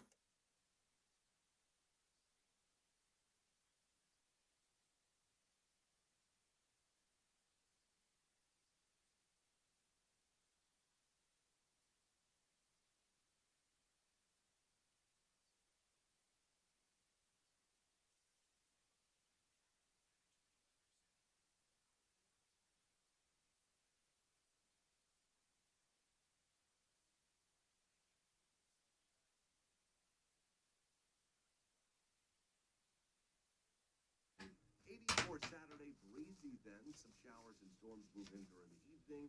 Lingering rain into Sunday. Get the latest on WSW4 on TV and the app as well. And by Sunday, we mean Monday. And rain, no rain, maybe not. Beautiful outside, sunny weather, hot heat. Here we go. Beacon Capital Management, kids. Are you ready for this presidential election that came and gone? And everybody, here we are heading into our first year. What? How you feeling? Pretty good? Pretty excited about some of the new tax stuff that's out there, and the one big, beautiful, very big. How about this? Up to $10,000 off your car loan. Interest. But there's ways that you have to go about doing this right, because certain things have to happen to the vehicle so you can get that. If you're a senior, you're over the age of 65, you're eligible for additional senior deduction up to $6,000 with phase out. These are all things available to you. And let's not forget that they're going to help you with everything from long-term care, health care if needed, and, of course, the dollars and cents when it comes to what's happening in your accounts. Beacon can do it all. This is what I want you to do. I want you to call, get an absolutely free, and I do mean free, personalized financial consultation, because I'm going to charge you for it. They're local. Just a great conversation to have with them to find out what they can do for you, whether it's long-term care, health care, taxes, or anything else. Call 615-488-9303, 615-488-9303. Check them out online at beaconcm.com, beaconcm.com. This is a paid placement.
One of my favorite texts of the day has come through.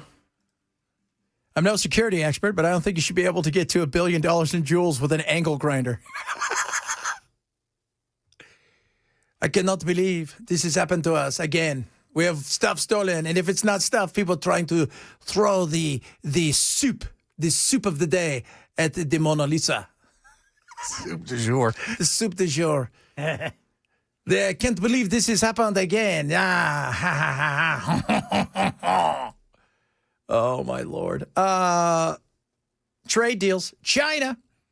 Are we getting closer to a trade deal? Probably not. China's paying 55% and a potential 155% come November 1st unless we make a deal. And I'm meeting with President Xi. We have a very good relationship. We're going to be meeting in South Korea in a couple of weeks. Okay, just a quick reminder. They're not paying anything. Okay? So do we understand how tariffs work? So let's say Ken's last name is Kenji. Kenji! And he's in China. And I said, Ken, I want to buy a bunch of fake Labubus. Because there's plenty of them. You got to know what the real Labubu is. And he sends me $1 million in Labubus. And they hit me with 25%, 50%, whatever it is, depending on the toy or whatever it is. I pay that. Of the Chad Benson fake Labubu, not China. Xi doesn't pay any of that. There's a few countries that will eat some of it or they'll charge a little less, but just so you guys understand, because I'll get some of you text me and go, isn't exactly, I thought we pay. Yes, we're the ones who pay it. We have a tremendous power, and that's the power of tariff. And I think that China will come to the table and make a very fair deal, because if they don't, they're going to be paying us 157% in tariffs. Which means that we're going to be paying 107. And go look, 157%. Go look at some of the stuff. It is, prices have gone up. It just stuns me how a businessman would think that those costs are not embedded in the price and passed on. Well, he understands that. His goal, look, here's the one thing. He's like China, hate China, whatever. I've said for years, you guys really, if we want to get serious about the drugs, I mean, I know we're going after Colombia now, so that's kind of interesting. But the reality is they're the ones who, they live for this stuff. They're okay. They're willing to throw money and do whatever they possibly can against us because Xi feels now that they have enough oomph behind them. The rare earth thing is a big deal. It is. And by the way, even with this deal with Australia today, whatever, I mean, I don't know what it looks like because Australia will come out. You got to take what Trump says and what did Australia say? It's like last week he says, Modi's told me he's never buying oil from Russia again. And Modi's like, no, he didn't. So, okay, what's real and what's not? Even with that, Australia's got a decent amount, but there's a lot that we don't have access to and that we're still going to need. And, one of the things that for years, this is something that I don't think people realize that we should be talking about. China did something smart several years ago. We dominate when it comes to helium. I know that sounds silly. Well, what are they? Helium is so needed. China had nothing. They weren't producing any of it. They couldn't. They realized that if we wanted to, we could cut them off and they'd be screwed. We think they want to play business. We've got to look at what it is that they're doing. They're in it to win it. We're still trying to be the let's negotiate, let's be pals. They don't want to be pals. They don't. And I'm glad we got some sort of agreement with Australia. Good eye. By the way, have you ever seen, Ken, you're on TikTok. Yes. Have you ever seen the Australians when they talk about the rare earth people that they always have jobs there? You ever seen that? No. It's like going to Mars. So it's like here's a day and here's a week in the life of me, whatever. I work out here. So, and they're people from all over. They fly in on like a Sunday night and then they'll be out at this place for like a month. And it's in the middle of, it looks like Mars. But you live inside these dormitories. They work 24/7. And some of it's rare, some of it's oil, some of it's, but they get paid. They have everything you could dream of. Like they got the best gyms. They got chefs 24/7, all this stuff. And you go in there and these people make, a couple $100,000 a year driving the big trucks or doing some of these things. You're going to need more than that. That takes years to set up. The Australia has a lot of decent stuff. We still have a long way to go. The big deal is, even if they had everything we needed, it takes years. They don't have the infrastructure. We're great at infrastructure. And we'll probably build it faster there than we would here. But it's going to take a bit for us to get it going. And I'm glad we're looking somewhere else because nobody else did, even though for years people have been saying, better watch out with the Belt and Road Initiative that China's doing, which is handing money out to everybody across every continent they can. They're just gobbling up opportunities. He is certainly looking at the U.S.-Australia relationship as a counter to China, and he is looking to get the United States away from relying on China for those rare earth minerals, which are so critical for electronics, for semiconductors. And he talked there at length about the trade tensions right now with China, saying that the Chinese are using those rare earths against the United States, but he can use tariffs in reverse. Well, to a certain extent, because we still pay him. I mean, stuff's gone up. We can't deny that. And it's not a shot against Trump. This is what he wants to do. If it's going to work, this was never going to be an easy thing. It was never going to be overnight. But China, the difference with the central planning of one is they are working towards one goal, which is to be the dominant power. All right? So that's their goal. And they have gone everywhere, and they Belt and Road it. So in Africa, they have basically everything they need. Democratic Republic of Congo, Tanzania, Malawi, which is fun, Madagascar, South Africa, Burundi, Central and East Asia, they've got Myanmar or Burma, depending on what. I'll always remember Burma. It'll always be Burma to us. Kazakhstan, Mongolia, very nice. Laos, Vietnam, and Thailand in Southeast Asia. South America, they've got Brazil and Argentina and Bolivia for lithium. They got Papua New Guinea and the Solomon Islands and Greenland in certain areas. So they've put themselves in a way where they've funded stuff. And when they fund stuff, they hand you money. And you do whatever you want with it. They don't come and say, here's $25 million. You can only use this for gay puppets. Which is stupid, because we always do that. We put this weird kind of, hey, you know what? You guys can't beat your women anymore and drown them because you think they're a witch. You guys can't kill albinos because you think they're somehow wizards or, part of witchcraft. You can't do that. China doesn't care. They just want access, and they're willing to spend the money. And they've done that. It will take us time. But this is a battle that, we should have been fighting long before Trump came down that escalator years ago. We should have been looking ahead. But we had this kind of bizarre world where we thought that they do want to be our friends. They really want to be our pals. Oh, man, this is going to be fun. And no, they want to win. That's always been their goal, to dominate the world and build its likeness in this direction. And that's what they're doing. Meanwhile, back over to the Middle East, I said it, and I'll say it again. This was never going to be easy. This was always going to be a bit of a nightmare. This was always going to take time. You've had two warring factions for a very long time going at each other. And it picked up again, and everybody's like, oh, look, they're falling apart. They're not falling apart. This thing was always going to be a tough issue. And one of the big things that was going to happen is there is still no group of people to keep peace in Gaza. You have tons of militias that are still there who fight against Hamas. You have tons of people that are just pirates trying to do stuff.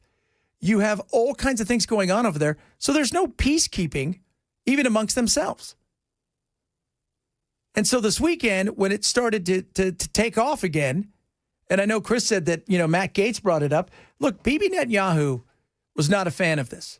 And his administration, his cabinet, was definitely not a fan of this. They don't want any part of this. So any given opportunity, they would like to pick it up. Well, they picked it up this weekend. They started bombing, said that, hey, one of our bulldozers got hit by an IED. We'll come to find out that was them.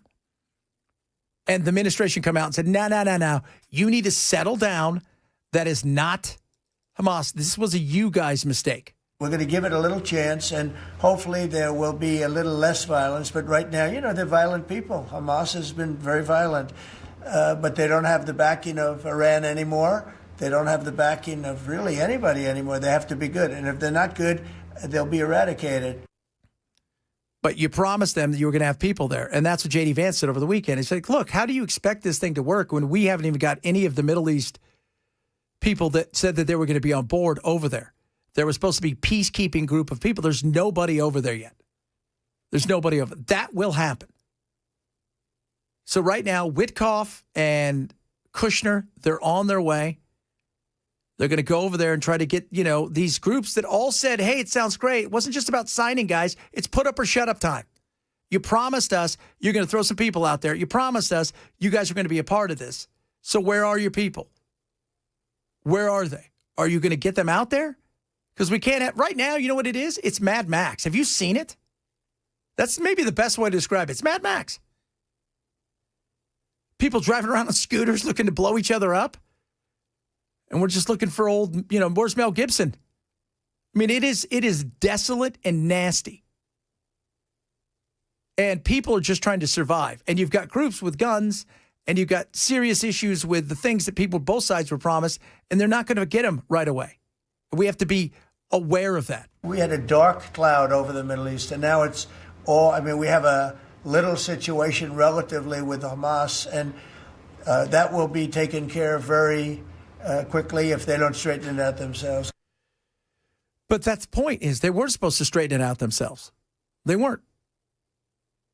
The whole goal is to get a peacekeeping group made up of people in the surrounding Gulf nations who are going to come over and who are going to be a part of this. Not just America. Not just America. All right, coming up. Oh, they just arrested some dude at the airport in Atlanta after a mass shooting threat. What? Good work. Good work, yes, indeed. Thank God they got him. I think it was more of a threat. You know what? They don't do well with bomb threats and gun threats. No. They don't have a great sense of humor. They don't go over well at airports. No, they do not. Man, I try to tell my kids back in the day, you could scream bomb and people go, well, whatever. Nowadays, no chance. No chance at all. And if you do say it on accident, you better tell everybody you got Tourette syndrome. You can't help yourself. And for the next 10 hours while you're on the plane, you better have some tics. Yeah. Coming up. Oh, who knows? We got so much stuff still to talk about. If you missed the show, shame on you. Grab the podcast. Happy Monday, everybody. It's the Chad Benson Show. Super Tough. 99.7.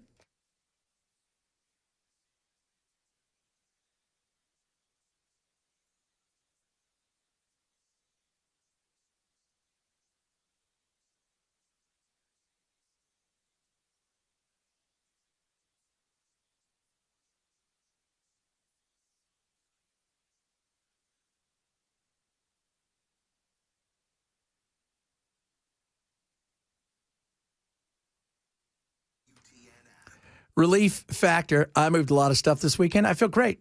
Feel amazing. I mean, it's awesome. And Relief Factor helps me with that each and every day. Working out more, having more fun, losing weight, feeling just great. Thank you very much, Relief Factor. Now, what is Relief Factor? First of all, it's got 4 key ingredients that are going to help you when it comes to your inflammatory response in a different metabolic pathway. Okay, the goal with this is general muscle aches and pains, some soreness, some stiffness. As you get a little bit older, we fight it all the time. But then when you start working out, next thing you know, you work out on a Monday, and then Thursday, you're like, I think I could do it again, but I'm not quite sure I want to. This is going to help you with that. It's going to help you with your aches and your pains, and it is awesome. Right now, try a 3-week quick start. It's $19.95. I swear by it. I love it. My wife does as well. You're going to experience the difference, and you're going to feel so much better. It is awesome. Go to relieffactor.com. That's relieffactor.com, or call 1-800-4RELIEF. That's 800, the number 4, RELIEF, for Relief Factor.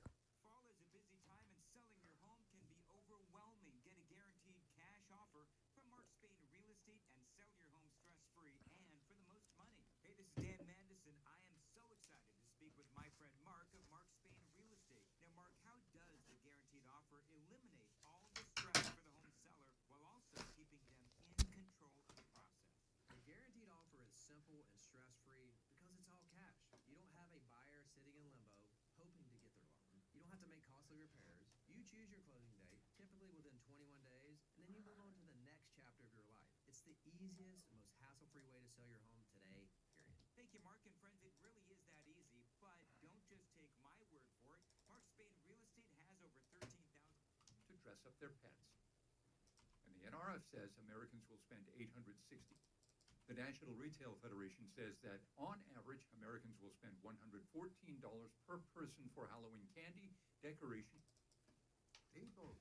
Your local Staples has hot deals and super low prices throughout the store on everything for your business. And right now at Staples, save up to $125 off your print order. Exclusions apply. Visit staples.com/print for details. Ends November 1st. Plus, save even more with the Easy Rewards program at Staples. For many of us, it's happening. Your hair's thinning, your crown disappearing. Maybe hair loss has you feeling your identity is lost altogether. Well, I've got good news. It's an incredible yet simple one-day treatment that starts growing your own natural hair the very next day. And it's guaranteed to grow for life. It's the Advanced FUE from Advanced Hair. We've all seen the pills and lotions that come with monthly subscriptions. They might help retain what you have, but they'll never regrow the hair you've completely lost. From Advanced Hair's state-of-the-art facilities to their world-class doctors, it's not maybe your hair will regrow, it's guaranteed can wear. It's why advanced hair has changed tens of thousands of lives, and I recommend them to everyone. For your free consultation, $250 off and 250 free hair grafts, call 629-348-HAIR. That's 629-348-HAIR. Or visit online at advancedhair.com, advancedhair.com. Is your financial advisor offering you up to a 30% upfront bonus? Or are they promising you up to 10% growth per year, all for your retirement income? If not, you need to come to Trajan Wealth. I'm Jeff Jr., founder of Trajan Wealth. If you have a plan to retire within the next 10 years, don't wait only to find out it's too late. I've seen hardworking folks like you retire only to be required to go back to work, all because their advisor told them guarantees like these were too good to be true. They're not. That's up to $30,000 upfront or up to $10,000 per year on $100,000, all guaranteed for retirement income. Don't keep working when you're supposed to be retired, and don't let any financial advisor tell you it's too good to be true. Call Trajan today, 615-206-2200. That's 615-206-2200. Hi, it's Jonathan Cotton with the Good Feet Store. And have you tried the over-the-counter products for your foot pain and nothing seems to work? If that's you, it's time to check out the Good Feet Store. Stop the pain that's stopping you. Visit goodfeet.com to book your appointment today, or just stop by the store nearest you. Don't get lulled into believing the IRS is getting soft. It's just the opposite. Hi, this is Lance Story with the Lance Story Law Firm. We are being told by IRS collection officers that their higher-ups are demanding that they get more aggressive than ever. So don't ignore them any longer. Level up. If you have unfiled returns, unpaid taxes, levies, or liens, call the Lance Story Law Firm today and let us get between you and the IRS. We'll protect your rights, including your right to appeal or even your right to take the IRS to tax court. Remember, IRS problems are legal problems, and they need to be handled by an expert attorney team who's done it for decades. So call the Lance Story Law Firm today. We're local. Our office is right here in Nashville. Or visit LanceDruryLaw.com to schedule your free consultation with your local tax resolution law firm, the Lance Story Law Firm, 615-733-8168. The choice of a lawyer is an important decision and should not be based solely upon advertisements. All right, drivers, still got an injury crash getting in the way. Going to be westbound East Loop right there at Jefferson Street. Then in Franklin, we've got debris blocking the right lane, 840 eastbound near Lewisburg Pike. That's going to be exit 30. And we're still monitoring the situation in Lebanon where a suspect has barricaded himself inside a home. This story and more coming up at 2 on Super Talk 99.7 WTN. The National Retail Federation says that on average, Americans will spend $114 per person for Halloween candy, decorations, and costumes. $1.4 billion will be spent collectively for kids' costumes, another $2 billion for adults. And the NRF says Americans will spend $860 million to dress up their pets. To dress up their pets. So I put that out there. The rest of the world struggles. We're like, you know what would be great? We spent almost $1 billion dressing up our pets for one night. So we could take a picture, put it on Instagram. They could get pissed off and throw it off and eventually get it. And we're like, oh, that was cute. And then we move on. Look at there. They made their wiener dog a hot dog. You should make your wiener dog a hamburger. You're like, oh, my God, that's crazy. How did that happen? Did you ever have any dog that would dress up? Or wear anything? None of them liked it. None of them. We tried to put Fritz in a hot dog costume one time, and he just did not dig it. He would just sit down. I feel like Fritz does a lot of I just have to carry him around if I wanted to show him off. So we just stopped doing that. See, our dogs, they don't care. But in the winter, because they are very much warm weather dogs coming from Arizona, they have their little coats, and they will wear their coats from the moment we put them on till the moment we take them off in like April. They do not like the cold. Really? Oh, they hate it. The rain, the cold. Like me. Ooh, like you. Yeah. Can't stand it. What's the weather like this week? Actually, it's going to be pretty nice. I mean, we're looking at, chilly at night, but that's okay. It's night. Lows in the 40s. Highs in the upper 60s, mid 70s. I mean, beautiful. Gorgeous weather. That's good. No rain? No rain. Okay, good. Because I have to walk every day now. Oh, yeah. Because the wifey took the car. They're on a mini vacation while I babysit the animals. And we have our house redone. Oh, that's right. You don't have any kids that you can force to take them out. No. So I have to do that. And I had to listen to my cat all day. We brought him over to the studio, which is where I'm staying, which also happens to be another apartment in our complex. And because they're getting, our place is getting redone because there was mold and wood rot. So they had to put all this stuff in. And lo and behold, he decided the entire time of my show this morning he was going to talk to me. This is going to be a co-host. Meow, While you're trying to record. All damn day.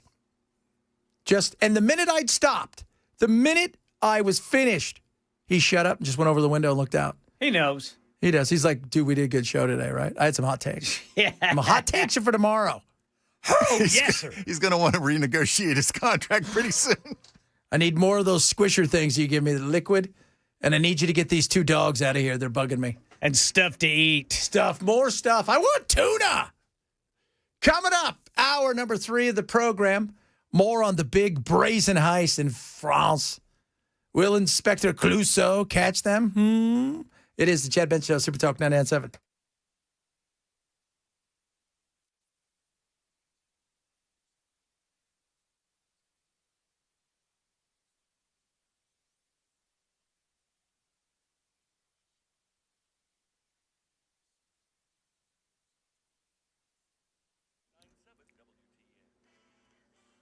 Two o'clock on the dot. I'm Ken Weaver with your top stories. Full forecast coming up in 5 minutes. Right now in Middle Tennessee, a suspect's barricaded inside a home in Lebanon, triggering a massive police response this afternoon.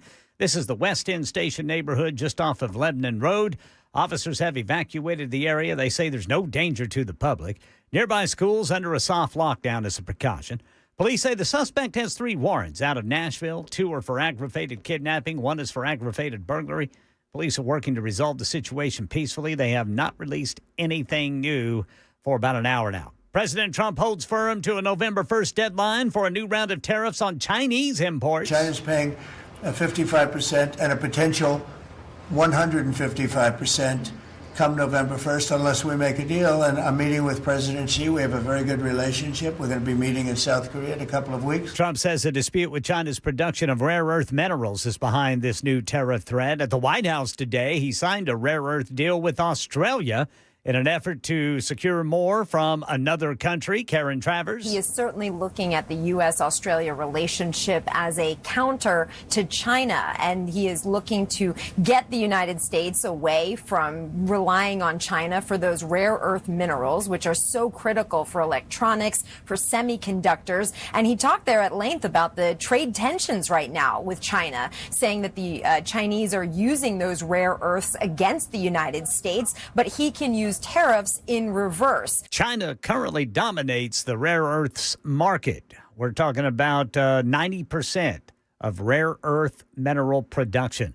The ceasefire between Israel and Hamas shaky at best after a weekend of deadly clashes between the two sides. White House advisors Jared Kushner and Steve Witkoff are back in Israel this week. We had a dark cloud over the Middle East, and now it's all, we have a little situation relatively with Hamas, and that will be taken care of very quickly if they don't straighten it out themselves. Israel, for a time, halted aid into Gaza over the violence this weekend. They say Hamas militants killed 2 IDF soldiers, and then the IDF struck back. Those strikes, according to the Hamas-run Ministry of Health, killed 44 people. Right now in Nashville, free parking on Music Road could soon be a thing of the past. Nashville's Transportation Department proposing to convert about 116 free spaces into paid parking, sparking pushback from musicians and industry professionals here on Music Row. The Metro Traffic and Parking Commission set to vote on that plan. They meet in about half an hour. That's the latest news. Weather is next. I'm Ken Weaver, WTN News.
My buddy's listening.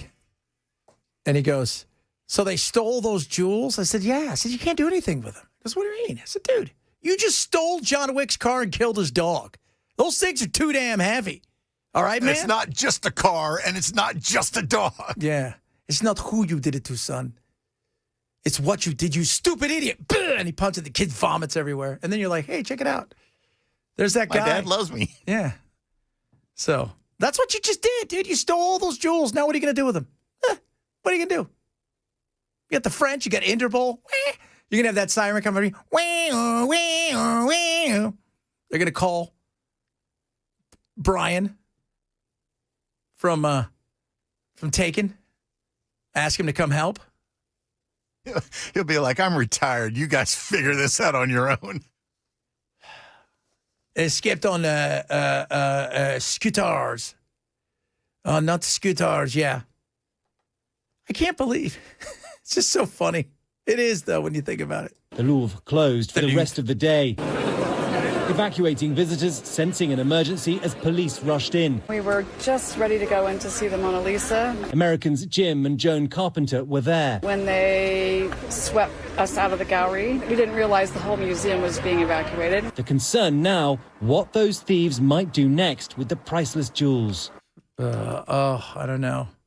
All I know is somebody said, what actors do you think will play it? Well, Luc Besson is going to he's definitely going to do the movie.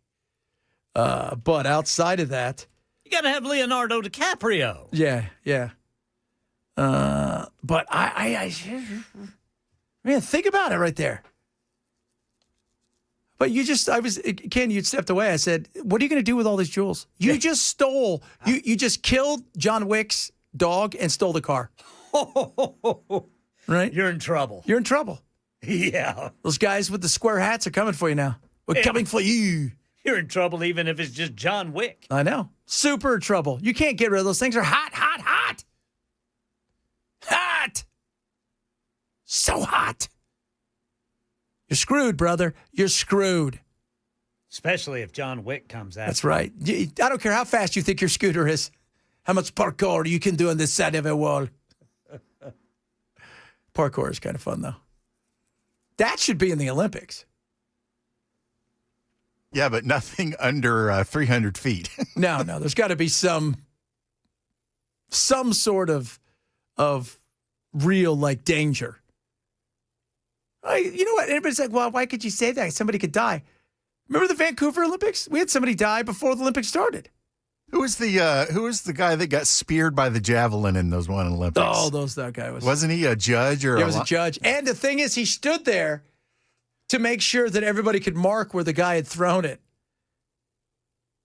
Right? I would have ran backwards because you hit me, dude. You know what? I was never, like, the javelin, as bad as it is, I was always worried about the hammer throw. Yeah, absolutely. The hammer throw is that's the thing I think, man, if that thing got sideways, it's killing somebody. Well, discus could do that too. Yeah, but not like the hammer throw. You're spinning around with that thing and you're just out of control. Oh, goodness me. Goodness me. But the French, you guys have lost it again. At least they did not get the Mona Lisa. Where was Macron? He was trying to put the government together again. He's probably... Austerity. We're going to have to go and make sure that everyone cannot retire until they're at least 14. 144. Oh, goodness me. Goodness me, everybody. Good. You know, we were talking last hour about everybody's like, well, we need to buy here, and I'm glad that Trump's doing this. All of that sounds great, but here's the reality of it. We have the attention span of a gnat. We're America. We don't like discomfort. That's not our jam. Okay? We like, things easy. Okay? We're not built for the long term. We're built for comfort. So telling everybody to suck it up and buy American, it might take a few years. Yeah, in politics, you don't think a few years. You think a few weeks, a few months, and then the next election. You can't tell everybody, hey, don't worry, this is going to be great. In 5 years, you guys are going to be loving this. They're not living in 5 years. They're living in 5 weeks. 5 minutes. 5 minutes, yeah. I mean, come on. I mean, overnight stuff went out. We can't even handle that. Trust me, my daughter was angry. Roblox was wee. Yeah, that'll drive those kids crazy. It would, especially because they had a long drive today. Yeah. And so they were excited because they were going to play Roblox together. And it was just, I got up and there was stuff. It was like kind of working, not working, kind of working. It was very frustrating. So to think that we're going to wait. Were you able to send your show parts over with any? Yeah. Oh, okay. Yeah. But to think that stuff is going to be, like we're going to wait 5 years to get certain things done the right way so we can buy American, we're just not that people. We're not. And the other thing is, too, here's the thing with tariffs, and this is what people don't understand. First of all, we pay them, just to let you guys know. Secondly, Trump's put these tariffs on. Why am I going to invest $50 million, $100 million, $250 million into something where he's been shown to pull them off? And at the same time, he's not going to be here in 3 or 4 years by the time we get everything up and running. And that next person could come in and goes, I'm getting rid of tariffs. Then what? Oh, I put myself in a position where I spend a ton of money and it's not going to be needed. So this battle's going to go, and be prepared for it. It ain't going away easy. Did you see that SCOTUS win he got this morning? Which one was this? Was it the one weed? where they 6-3 they voted that he had the power to withhold federal aid to other countries. Oh yeah, because he's coming after Colombia now. Colombia for all their drugs. For all their drugs in Colombia. Colombia. That should be fine. I mean, we don't even have our government open. Why should we be sending money to other countries? I mean, and let's be real, Trump is going to send it to his pals. He sent it over to, our good friend Milei. And Milei's going to, but it's different, Chad. We propped up their currency that's crap. And that's what it is. And they're not doing well. I'm not saying they're not going to do well in the future, but there's going to be a lot of issues. And he's got what? I want to say 70 years worth of real socialism that he's having to try to fix. And if you guys aren't paying attention, in South America, something has happened that hasn't happened, much like you said, for 70 years. Bolivia, their elections are taking place. These are the candidates who are going to win. It's either going to be the right or further right. Those are the two that are winning because people have seen the complete destabilization of everything. It has fallen apart. And after several decades, they thought maybe this isn't working. They have a parliamentary system. Yeah. And so the right is going to win everything right now. Because inflation. But will they win? Will either party win enough to have a majority and not? Like if the conservative makes sense right side wins, will they have a big enough majority to not have to coalesce with the far right? Yeah, they're going to have a big enough advantage where they're going to be able to, because they're going to take everything over for the first time in forever. And why is that? Because the stuff doesn't work. It doesn't. Their give everything out to everybody doesn't work. And that's what's happened for years.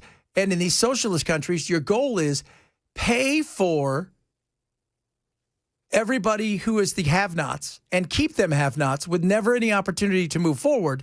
And in doing so, you will ensure their vote. Well, eventually, everything becomes too expensive, even for them.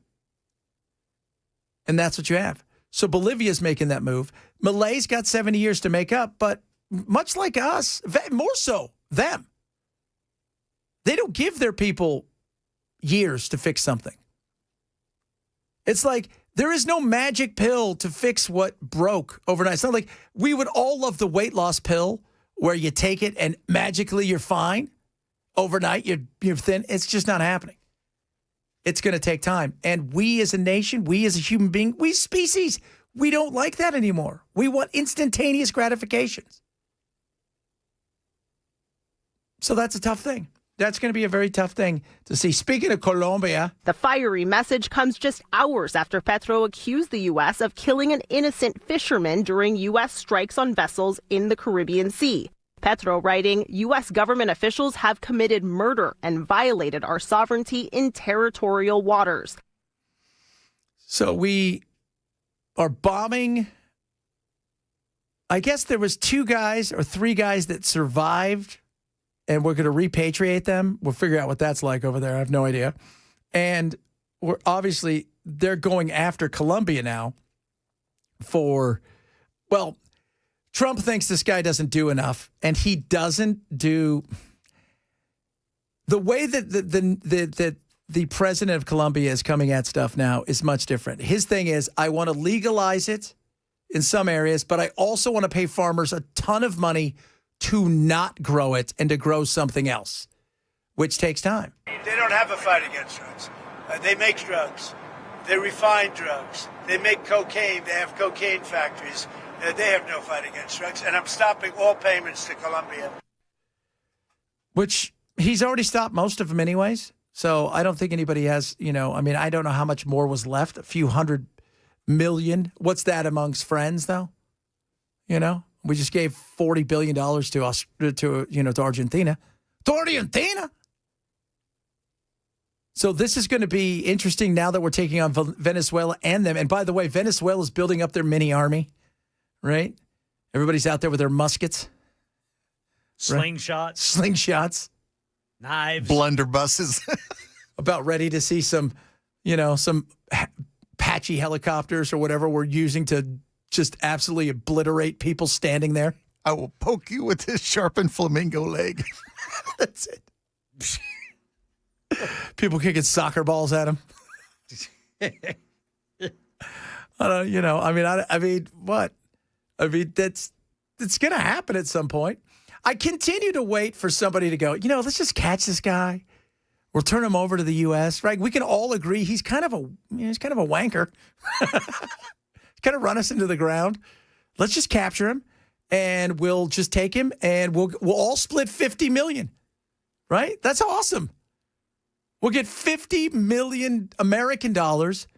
It'll be great. Somebody in the Army is looking at that going, whew, that's might be worth it. Yeah. Oh, yeah.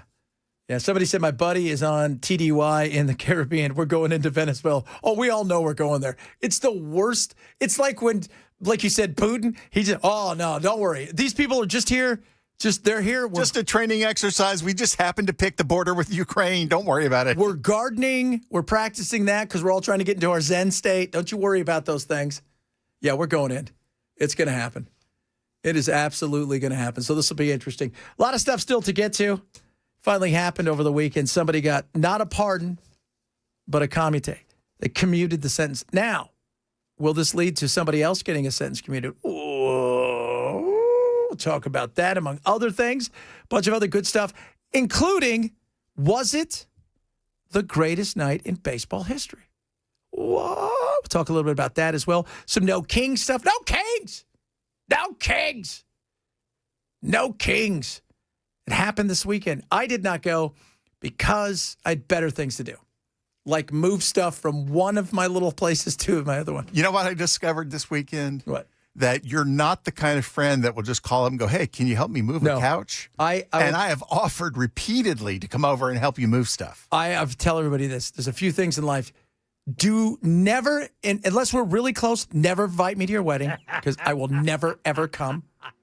Never ask me to move. And in return, I will never invite you to my wedding or ever ask you to come help me move.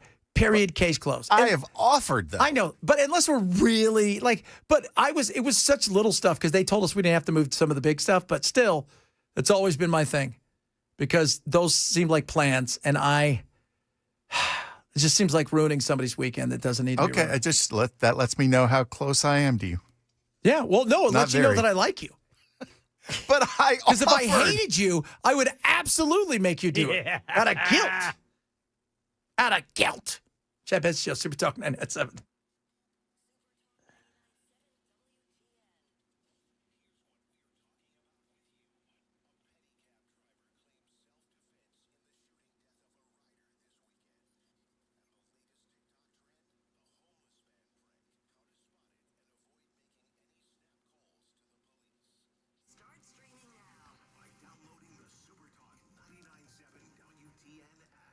All this talk of healthcare. Let me tell you something. Medicare plans, what do? They come, they go. You may like yours. Too bad, gone, bye.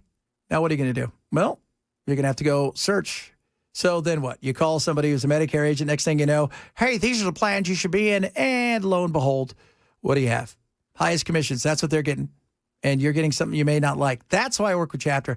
And I tell everybody, my family's been working with Chapter for a while. They're awesome. They don't work for the government, work for insurance companies. They work for you, and you. They compare every Medicare plan nationwide to find the best fit for you. On average, seniors save $1,100 a year. And guess what? It's completely free. It's not going to cost you anything. There's no gimmicks, no pressure. It's just advice. My mother-in-law did it. It was simple and easy. This is what I want you to do. They know Medicare inside and out. If you're curious, if you're worried, don't. Chapter is going to help you. And here's the great part. You pick up your phone, you dial pound, all right? That's a tic-tac-toe sign. 250, keyword Medicare plan. It's that simple, all right? Medicare's too important. Don't risk it. I trust Chapter. You should too. Pound 250, say keyword Medicare plan for Chapter.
Lebanon police responding to a barricaded suspect inside a home this afternoon. This is the West End Station neighborhood off of Lebanon Road.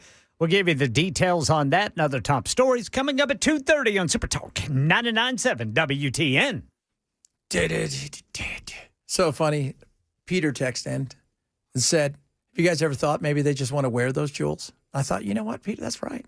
Maybe they thought, you know what, it's fancy dress party and we don't have enough fancy dress stuff. Got to look my best. Got to look. Somebody get me a scepter. Scepter. What are you going to do with them? Telling you that. What are you going to Too hot. Too hot to handle. I'm going to sell them. To who, though? Hey, look what I just found. I know. How much you give me for this? I'll give you 75. 75. There's 75 million. $75. It's the best you can. All right, fine. $75 it is. Hold on. Let me make a phone call. So, you just... Again, I said it earlier, and I keep to it. You just stole John Wick's car after you killed his dog. Now you got the hottest thing out there, and they're making that phone call. Yeah, I did punch him, sir. Why? Because he stole John Wick's car and he killed his dog. Oh, that's what happened. And now John Wick's going to kill him. That's right. The guy's telling the story now to a stupid kid. Right? He's not the boogeyman. He's who you send to kill the boogeyman. Yeah. That was right after he punched him and he vomited everywhere. And then you're like, why is the State Farm guy in the corner? They threw the towel at him and said, clean that up. Remember too, his buddy? His Allstate guy. It was the Allstate guy. It was mayhem. Like, we're in the same outfit. That's right. And he kept trying to leave the room, and he was like, stay there. Stay there. Made him watch him beat his own kid. Oh, those are good movies. Those are good, clean Christian movies right there. Just want to let you guys know that. Speaking of kings and stuff, this weekend there was a No Kings rally, and it was like, rally, rally, rah. People screamed and yelled, and I don't know. Donald Trump won't be on the ballot again. What? In the midterm year, he can't run for president again under the Constitution. But what he does in keeping himself front and center has made him a polarizing figure. And perhaps the best unity that Democrats can bring is around opposition to him. No, that's stupid. I had it on the best of authority that he was going to run again in 2028. Well, I even saw a hat. Yeah. On his desk, by the way. Desk, in front of Hakeem and Schumer. Trolling the hell out of him. Plus, you had Bannon last week. Look, we can all agree this is not a place for him to be running again, all right, because the Constitution and stuff. But is the troll funny? Troll's kind of funny. Yes. I'm okay with the troll. I am. I mean, if he ran again, I would do everything I can to make sure that guy's not the guy, because that can't happen. But, and by the way, at what point does he get to go enjoy his life? It's not like he's, like we've talked about, he's been very open about it. The fact that he's worried about going to heaven and all that kind of stuff. He knows, right? He's coming down. He's got the last few holes left in his game. So just putting that out there. Right? We don't want him running. But this accomplished nothing. It got, you know what it did accomplish? It showed that America could go out and they could rabble-razzle and they could say, oh, he's a king and he's a dictator and he's all the things and and he's horrible. And then everybody goes back to their lives. You had the chance. You went. You spoke your piece. Nobody died. Nothing caught fire. Everybody got a chance to say, we don't like kings. Once again, no kings. So as Trump put it the other day, what did he tweet out? I want to thank you guys for stopping the kings. I'm still your president, or whatever he tweeted out. That's great. It's great. He's still your president. It didn't change anything. And if your goal is, as the Democratic Party, is simply he's bad, that is a crappy argument to throw out there to try to get people to come to your side. He's bad. Okay. And you guys are good? Your ideas are better? Your ideas are partly what got us in this nightmare. So do you have any other ideas? Or is it just he mean tweets? He's not very nice. Yeah, he's not very nice. He says things that are mean. He says mean stuff because he's a mean guy. And he's orange. And his hair's disappeared on the cover of Time magazine. That was pretty funny. What's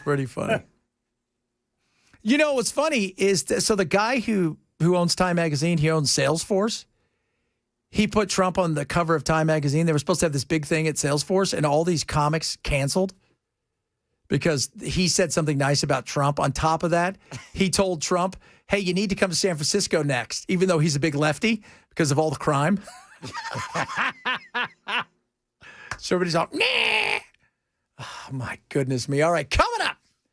More good, fun stuff and junk and whatnot. Who knows what we'll talk about? You know what?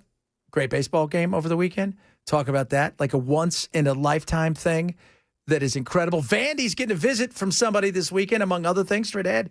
Chad Benson, Super Talk 997.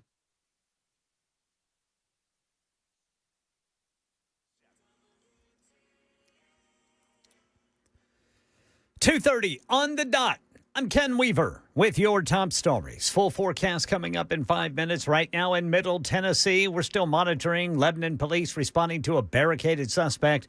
It's inside a home in the West End Station neighborhood off of Lebanon Road. Nearby schools are on soft lockdown, but officials say there is no danger to the public. This area has been evacuated. Officers working to bring the situation to a peaceful end.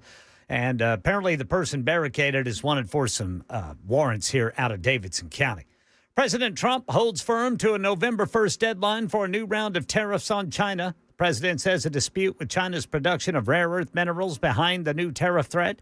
At the White House today, Trump signed a rare earth deal with Australia's prime minister in an effort to secure more from another country. But China currently dominates the market, controls 90% of rare earth production.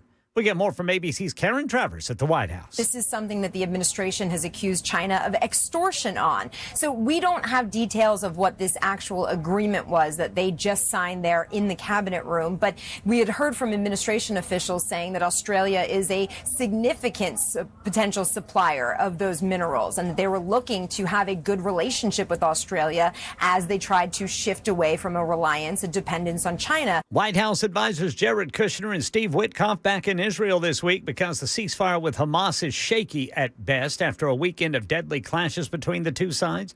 Israel, for a time, halted aid into Gaza over the violence. They say Hamas militants killed 2 IDF soldiers and they struck back. Those strikes, according to the Hamas-run Ministry of Health, killed 44 people. At the White House, President Trump says he still believes the ceasefire will hold. He suggests that other nations could get involved. We're going to give it a little chance, and hopefully there will be a little less violence. But right now, they're violent people. Hamas has been very violent, but they don't have the backing of Iran anymore. They don't have the backing of really anybody anymore. They have to be good. And if they're not good, they'll be eradicated. That's the latest news. Weather is next. I'm Ken Weaver, WTN News.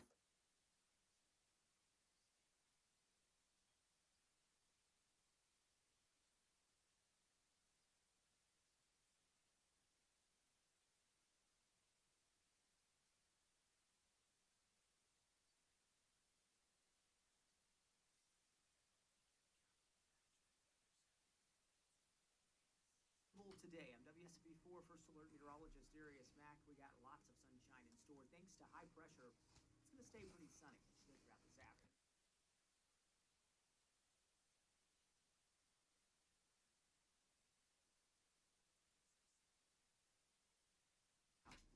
Monday, temperatures on the cooler side, overnight lows in the 50s. All right, guys. Wellness Institute in Nashville. Write this down. Painisbad.com or 615-246-5009. You're going to need that. $12 right now, comprehensive exam, x-rays if needed, and they're going to explain the diagnosis, first treatment. This is the Big Daddy Trump special. There's no surgery, okay? There is no spinal injections, no painkillers. If you've got issues with your neck, your back, sciatica, slip, bulging, spinal disc, herniated disc, stenosis, you name it, they're there to help you. Dr. Mitchell and Dr. Ashley are amazing. One of the things they've got is years and years of the best knowledge, the best training, and they've got the best equipment. Super state of the art. It's like being on a spaceship with the best of the best. This is what it's all about. So if you've thought to yourself, it's never going to be right, Chad, I'm always going to be in pain. Nope, you can live a pain-free life, and it starts now. So call the Wellness Institute of Nashville, 615-246-5009. Take advantage of the Big Daddy Trump special, $12, comprehensive exam, x-rays if needed. Okay, everything right there in your first go. That's 615-246-5009 or go to painisbad.com.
Busy Bee, are you ready to be busy? Because of all the cool things coming to you. Check this out. Busy Bee Plumbing, Heating, Cooling, treat your family right, because they're not going to ghost you. Are you ready? You want to join the Beehive Club? Yes, I would like to. Chad, how about this? You can do it for free. You get a pumpkin, you carve Buzz the Bee, post it on social media, tag Busy Bee, voila, it's yours. That's it. Nothing else, right? So show off your spooky skills. That way you're going to get rewarded. Need new HVAC service. Upgrade thermostat. Get a free dryer vent cleaning.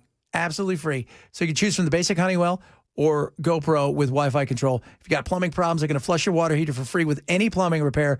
That's a treat your pipes are going to love. And when you're ready for a new HVAC system, they got a scary good deal. Free 10-year parts, 5-year labor warranty. Free $750 value with any complete install. So don't get haunted by home hassles. Call Busy Bee today, no matter what your issue is. Their service is sweet. Their savings are spooky good. Busy Bee Plumbing, Heating, and Cooling, 775-7833, 775-7833, or online at busybehvac.com.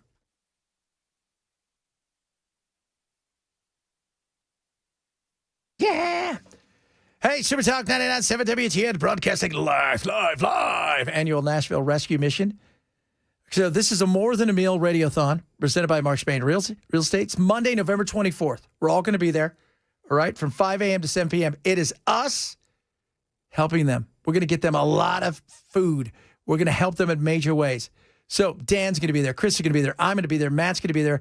Help meet our goal for this. Or so this More Than a Meal Challenge, 55,000 meals in 14 hours. I know you can do it. Our friends at Busy Bee are going to be a part of it. Beacon Capital is going to be a part of it, and you should as well. I was out there with Dan a few weeks ago, and I will tell you, we've got some great video and some stuff. It is amazing the work they do. God's work, helping people who are struggling in major ways, and it is incredible. So be a part of it. Join us. We look forward to it. Several of you chimed in. We were talking about the tariffs? And let me explain something to you. Some stuff in the tariff world, it's not worth it for us to do. It's not worth it to build a big plant to make socks. It just isn't. We can buy them somewhere else cheaper. It can be made for cheaper.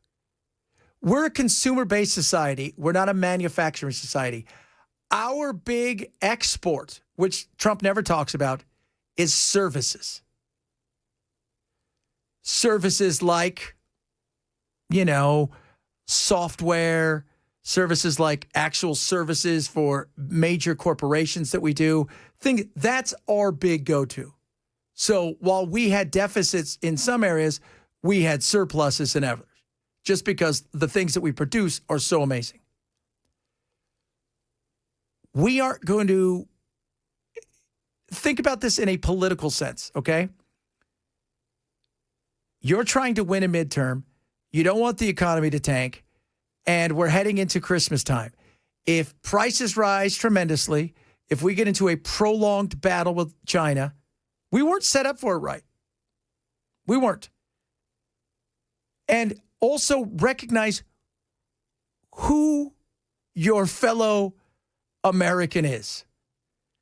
They are people who want their stuff now. They want them, stock them deep and sell them cheap.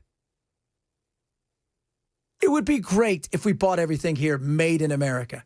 That's just never going to happen. We're a global economy. Take China out of it, we're still having stuff made globally. It's just the reality of it. And when you're trying to win an election, because that's what happens.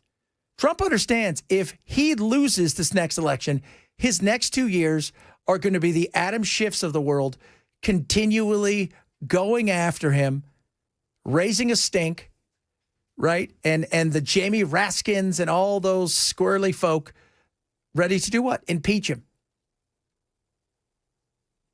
And if you're the party of which we think as a nation you are responsible for the price hikes, we will hold you accountable for that.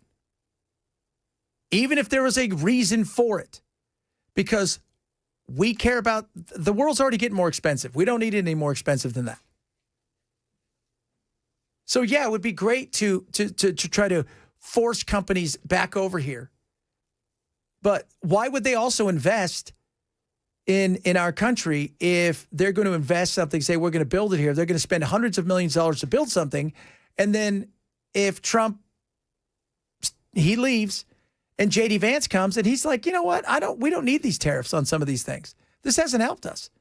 And then he takes those tariffs off. Or God forbid they lose and a Democrat comes in and gets rid of all the tariffs. Well, then what? You spent a lot of money for nothing. That's the issue. Stop thinking of it as this will be great for America. Think of it in the political sense, which is what he's thinking about it in. The political sense. And the political sense is if people go from making dollars to making cents and they're broke AF, they're going to change. So how do we fix this? We'll find out. We will find out coming up in the days, weeks, and months ahead. Man, you know what? You guys were like yesterday, or just a little while ago, we were talking about the whole thing with AWS and the failure overnight. I was telling I was several things though. You asked me, Bell, I actually had to use a different thing to send all of my parts for my other show to people because the failure of AWS overnight. It's one of the things I always worry about where I can't get my show to the right people. Right, yeah. And there's just not, I mean, there's nothing you could do about it. It's not like I own a serving company. Or do I? Would I? Be nice. Think about the times where if it was bad weather and Comcast just went out, you'd probably be coming up here to try to upload all your shows. You know what? Show parts. You're 100% right. I've thought about, okay, how would I go about, because I always have to have some sort of backup. And if I know really nasty weather, like bad weather, which I thought we were going to have some this weekend, we didn't really. But if I knew that there was going to be that, I've thought, okay, what's my go-to in certain situations? Where could I go in and download the stuff I needed to download? That's a tough, because this stuff does go on and off. And it happened a lot during, when was our nasty weather last year, Ken, or earlier this year? Was it April? Yes. Yeah. So. Yeah. End of March, early April. Yeah, it was nasty. And a couple times I was close to coming up here because the lights would go off and you're like, oh, goodness. Oh, because I can record the show if I need to. I can do some of that, but I can't. At that point, you can't even go live because there's just nothing you can do. Oh, yeah, because you have no connection. No connection. No connection. I'm talking about my other show. No connection.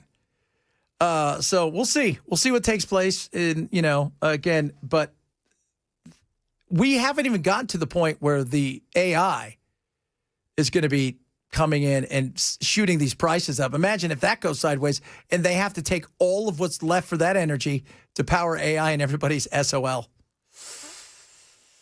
Not good. Not good. PDQ. A, B, C, D, F, G, H, I, J, whatever. Shut up. By the way, Ken, you were talking about the parking thing for here? Yes, sir. I was watching some stuff over the weekend. We'll talk about it later on. The amount of taxes that people are going to pay on Broadway, the peg leg, the barbecue, whatever. Yeah. He's like, yeah, when I started, it was like $9,700. Now it's $89,000. Yeah, those property tax bills started arriving in everybody's mail last week. And it's significant for two reasons. Reappraisals went up an average of 45%. And then on top of that, you had the Metro Council raise the property tax rate. Yeah, because we need buses. Oh, these clowns need to pay their fair share. Hey guys, we need buses because if you've not been attacked on a bus, if you've not seen somebody urinate on public transportation, buses are the way to go. What's the obsession?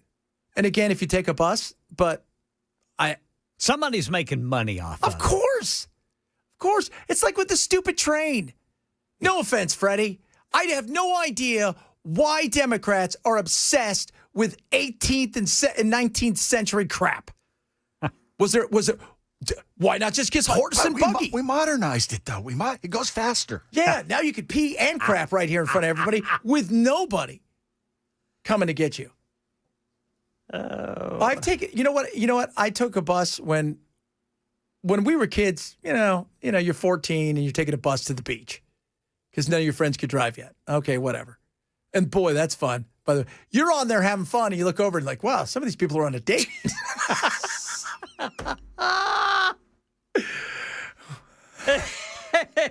How's that going? It ain't getting better, honey.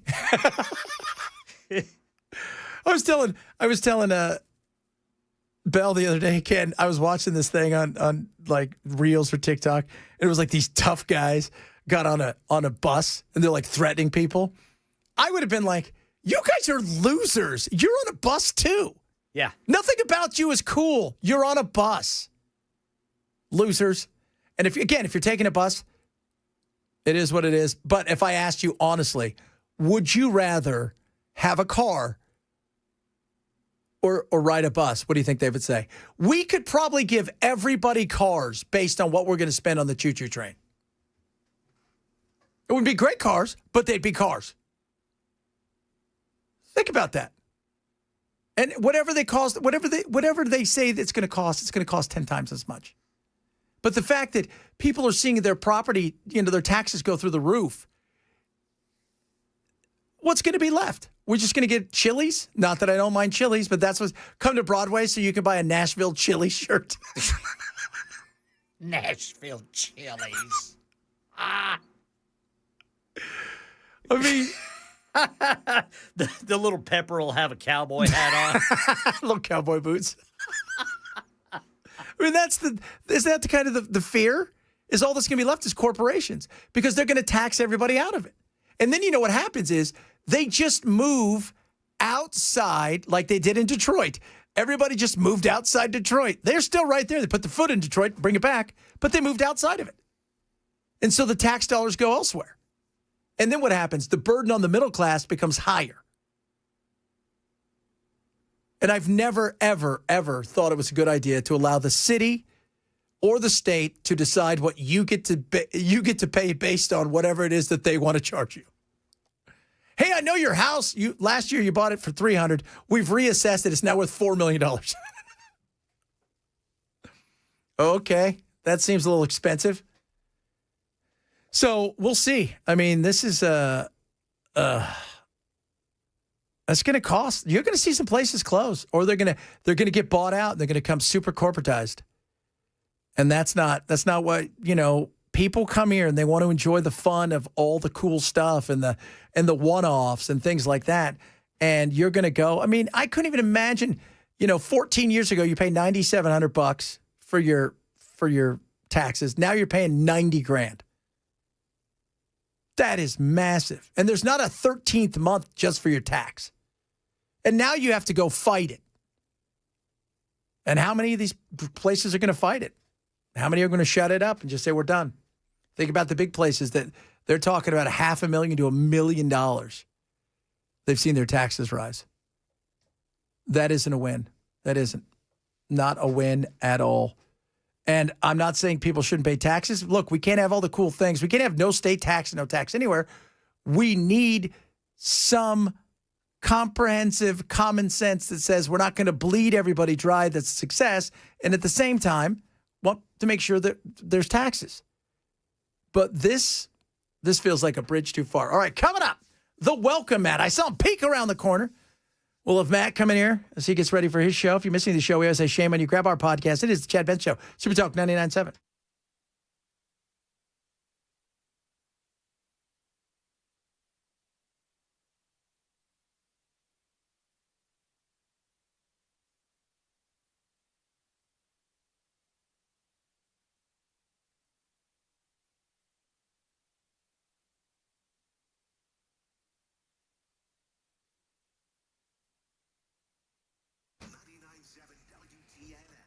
Bulwark Capital. I want you to talk to my friends over at Bulwark. They're awesome. They're going to give you a second opinion on all the things going on when it comes to your investments, your retirement, all these things. And they're killing it this year, by the way. They're up like 30-some%. Why is that? Globally, it's what they do. They don't just look at one area and like, oh, we're going to put everything into this X, Y, and Z or whatever. No, they're global. They're value investors. They're active investors. Is what they do. They want to give you a free second opinion. So imagine that. Somebody just taking a look and saying, hey, Let me show you what's going on. You get one retirement, make it work for you. Bulwark wants to help you with that. So this is what I want you to do. Call 866-779-RISK. That's 866-779-RISK today. They'll set you up. You get that free risk review, or go to knowyourriskpodcast.com, K-N-O-W, yourriskpodcast.com. They're going to show you what they're all about: lower risk, lower cost, lower volatility, give you the most upside potential, and how you can protect yourself to the downside, because that's just a smart thing to do. And they'll show you where you're sitting right now when it comes to your retirement. Go to knowyourriskpodcast.com to sign up today for our friends over at Bulwark Capital. Investment advisory service offered through Trek Financial LLC, an SEC registered investment advisor. Investments involve risk, not a guarantee. Past performance doesn't guarantee future results. Trek 25284.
Oh, it's a party.